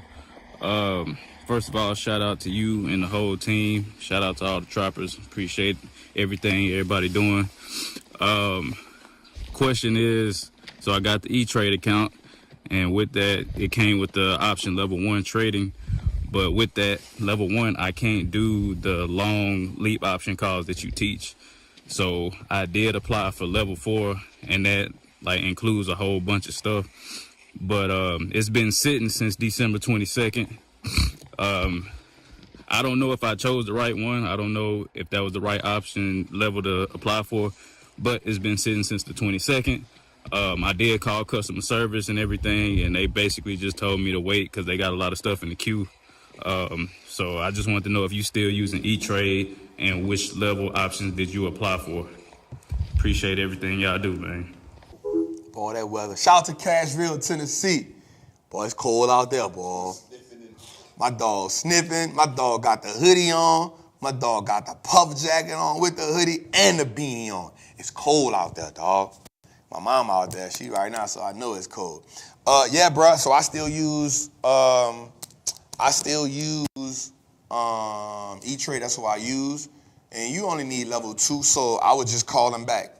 Every time you call, you're going to get a new person anyway. Hey, man, look, I just called. I'm trying to get to level 2, man. I need to get that up to level 2 because what I'm trying to do, they're going to ask you, do you know how to do? Yeah, I know how to do such. Let them tell you it's in the queue. When they tell you it's in the queue, call back. They got 50 people on the phone. You ain't gonna talk to that person again. It's in the queue, man. Y'all told me it was in the queue last week. I've been in the queue since Christmas. Call again tomorrow. I need to get out the queue. Go into TUV, WXYZ. Get me out the queue. They're going to get you out the queue. But yeah, that's all you need is that level 2. That level 2 will take you where you got to go at. Definitely. Just call them again tomorrow, man. Then if they tell you you're still in the queue, call them in the morning, call them again in the evening about 12:30, 1 o'clock. You call them again and tell them, man, look, man, here's how you threaten them. I'm going to take my money and go to Robinhood if y'all ain't going. They don't want you to go to Robinhood. So you're going to take your money and go to Robinhood. Watch what they do. Man, I'm going to just go to Robinhood, man. Hold on, Mr. Cashville, Tennessee. So that's my logic. Let's go a little further, man. Good evening, Professor Trapper. I hope you, your family, and your team are doing well. This is Michelle from Atlanta. I wanted to know, at what point did you transition from investing as an individual to investing as an LLC? I was hoping that you could please share that experience as well as the pros and cons associated with it. Thank you so much for everything that you do for the culture. I love that sweater. It's a great sweater. I love that neck. I love her tone, man. Her tone is so dope, man. I love that, queen. When did I switch over? Once my assets, if I'm being honest with you, Once I got over 1.5 million and I switched my accountant. I think when I switched accountants, he was like, listen, because of who you are and because of what you do, if somebody ever tried to sue you, your stocks are a part of your network because they're under your name. You need to switch over. You need to switch to putting your stocks in an LLC so that if somebody sued you, they could only sue the $13,000 you have in your personal bank account. All of your assets would be under whatever, not even that. It would be under your other LLCs. I haven't seen the downfalls yet, the downsides to it yet, because it's just another entity. I still gotta pay taxes on the gains. I still gotta, do that. So, but I don't think you need 1.5 million to switch to a LLC. I think once you start growing your network and it gets into that 6-figure range, I think it's a good idea. That would be my personal opinion. Once you get into that 6-figure range, I think you should switch over to that because now you've entered another tax bracket. So that would be I think swab is 250, yeah. So I think you see what it is, but I think maybe the LLC have to have a certain amount. But I think once you get into that 6-figure tax bracket, that 6-figure range put up, I think you should be thinking about switching over. So that's it. Great question, Queen. I always appreciate you when you tap in. Let's go, Merrick. Oh, what's good, Trap? It's Miguel. I want to let you know I've been taking a Wallstreet trapping course and I've been learning about compound annual growth rate. I want to know what websites do you use to find out about certain metrics like compound annual growth rate and PO-CAR ratio. Thanks, Trap. My dog Miguel, man. My dog Miguel. For the compound annual growth rate, which is the CAGR, Guru Focus is always the one I use. I appreciate you for being such a inquisitive person, brother. I promise you, I always laugh when you jump. You always do some type. When I saw the new person in the intro, I said, that's Miguel. I saw when you jumped in the chair, I said, yep, that's Miguel. I knew it, but the minute, some reason, I just felt your vibe from across the screen. But that's it. I use Guru Focus for that, for sure. That helps me out a lot to understand where we at with, and that's important for me with every company to understand how are they compounding. So, yep, that's what I use for that, brother. So I appreciate you for that question, man. Miguel is definitely our little brother for sure. We got a love for him, man. We rather Miguel over Malik, man. Yeah. Huh? Yeah, we like Miguel over Malik. Not the other Malik, not our people Malik. Malik was like, I ain't that Malik, bruh. But we appreciate you, Miguel. So that's what we got for that, man. And so, man, it has been a great show, Jose. We got 3 hours in, bro, tonight. It's a good show, man. We had a lot of conversation. I want to say something. Peter Lynch says something, man. The key to making money in stocks is not getting scared out of them. And so I'm going to say something to you. I want you to start auditing your investment decisions, but also your life choices. And the reason why I say audit your life choices is because on a journey you on, it is important for you to be surrounded by people who not necessarily think the same way that you think, but people who are striving to move forward. There's a difference. I don't need Jose to think like me. I don't need George to think like me. I don't need Sean to think like me. I don't need Tudor to think like me. I don't need B to think like me, but I need them all to be forward-thinking individuals. Because as long as we think forward, we won't get stuck on the mistakes or the things that we did in the past. How many people do we know live from the greatness of the past? How many people we know dwell on the mistakes that they made in the past? And because they live there, they camped out there, they can never transition into going forward. Repetition gives birth to mastery. What do you want to master in life? If we sit down today, if we sit down right now, what is it that you think you've mastered thus far? Be it good or bad. And what I want you to know and I want you to understand is you are worthy.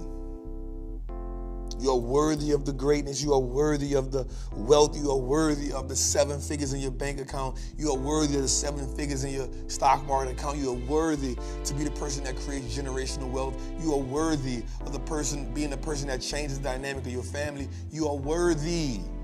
You are worthy. But I need you to tell it to yourself every day. I need you to convince yourself that you're worthy. I need you to talk yourself into your worthiness.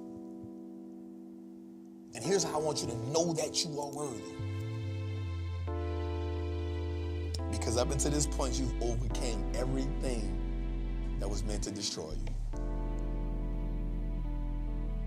I want you to know you're worthy because somewhere along the line, somebody sacrificed. Somebody gave up their life. Somebody made a decision because they felt you were worthy. I want you to know that somebody made a decision because they said, my great-great-grandkids, I want them to live this way. You are somebody's great-great-grandchild. You are somebody's great-great-niece.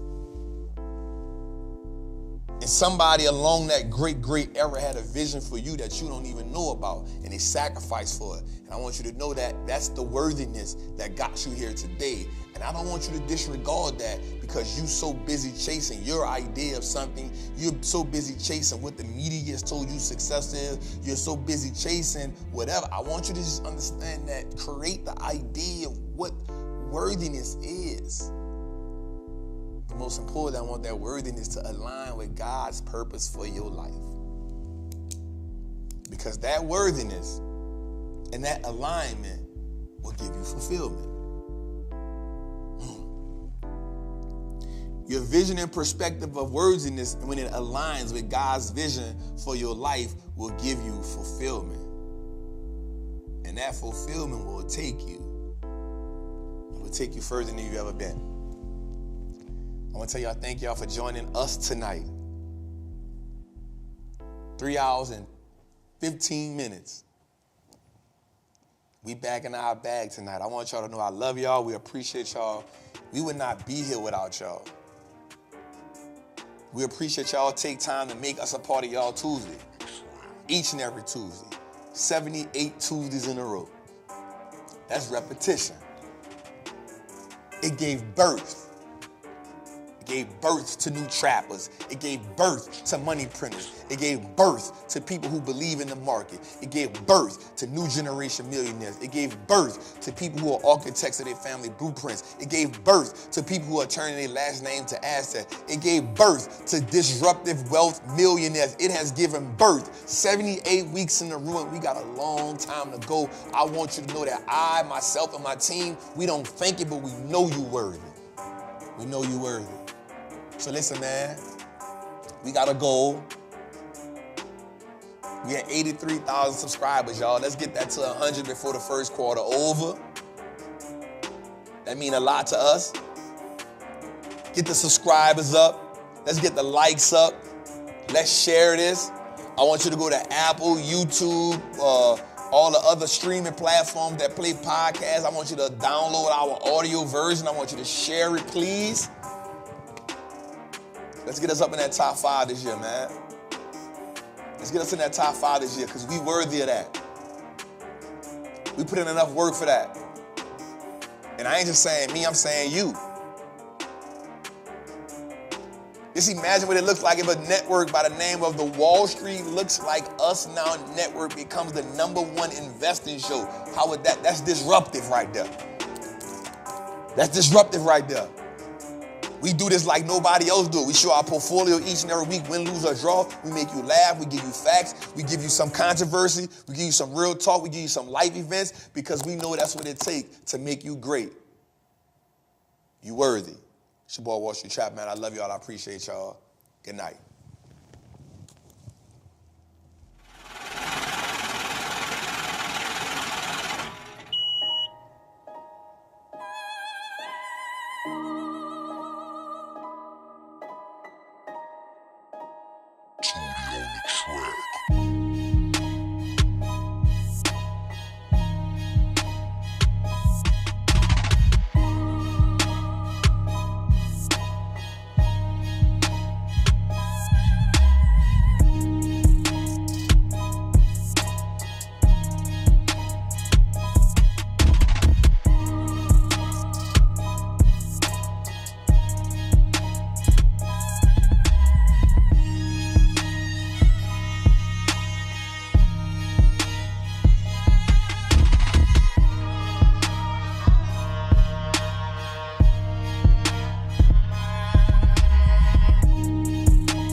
Tony on the track.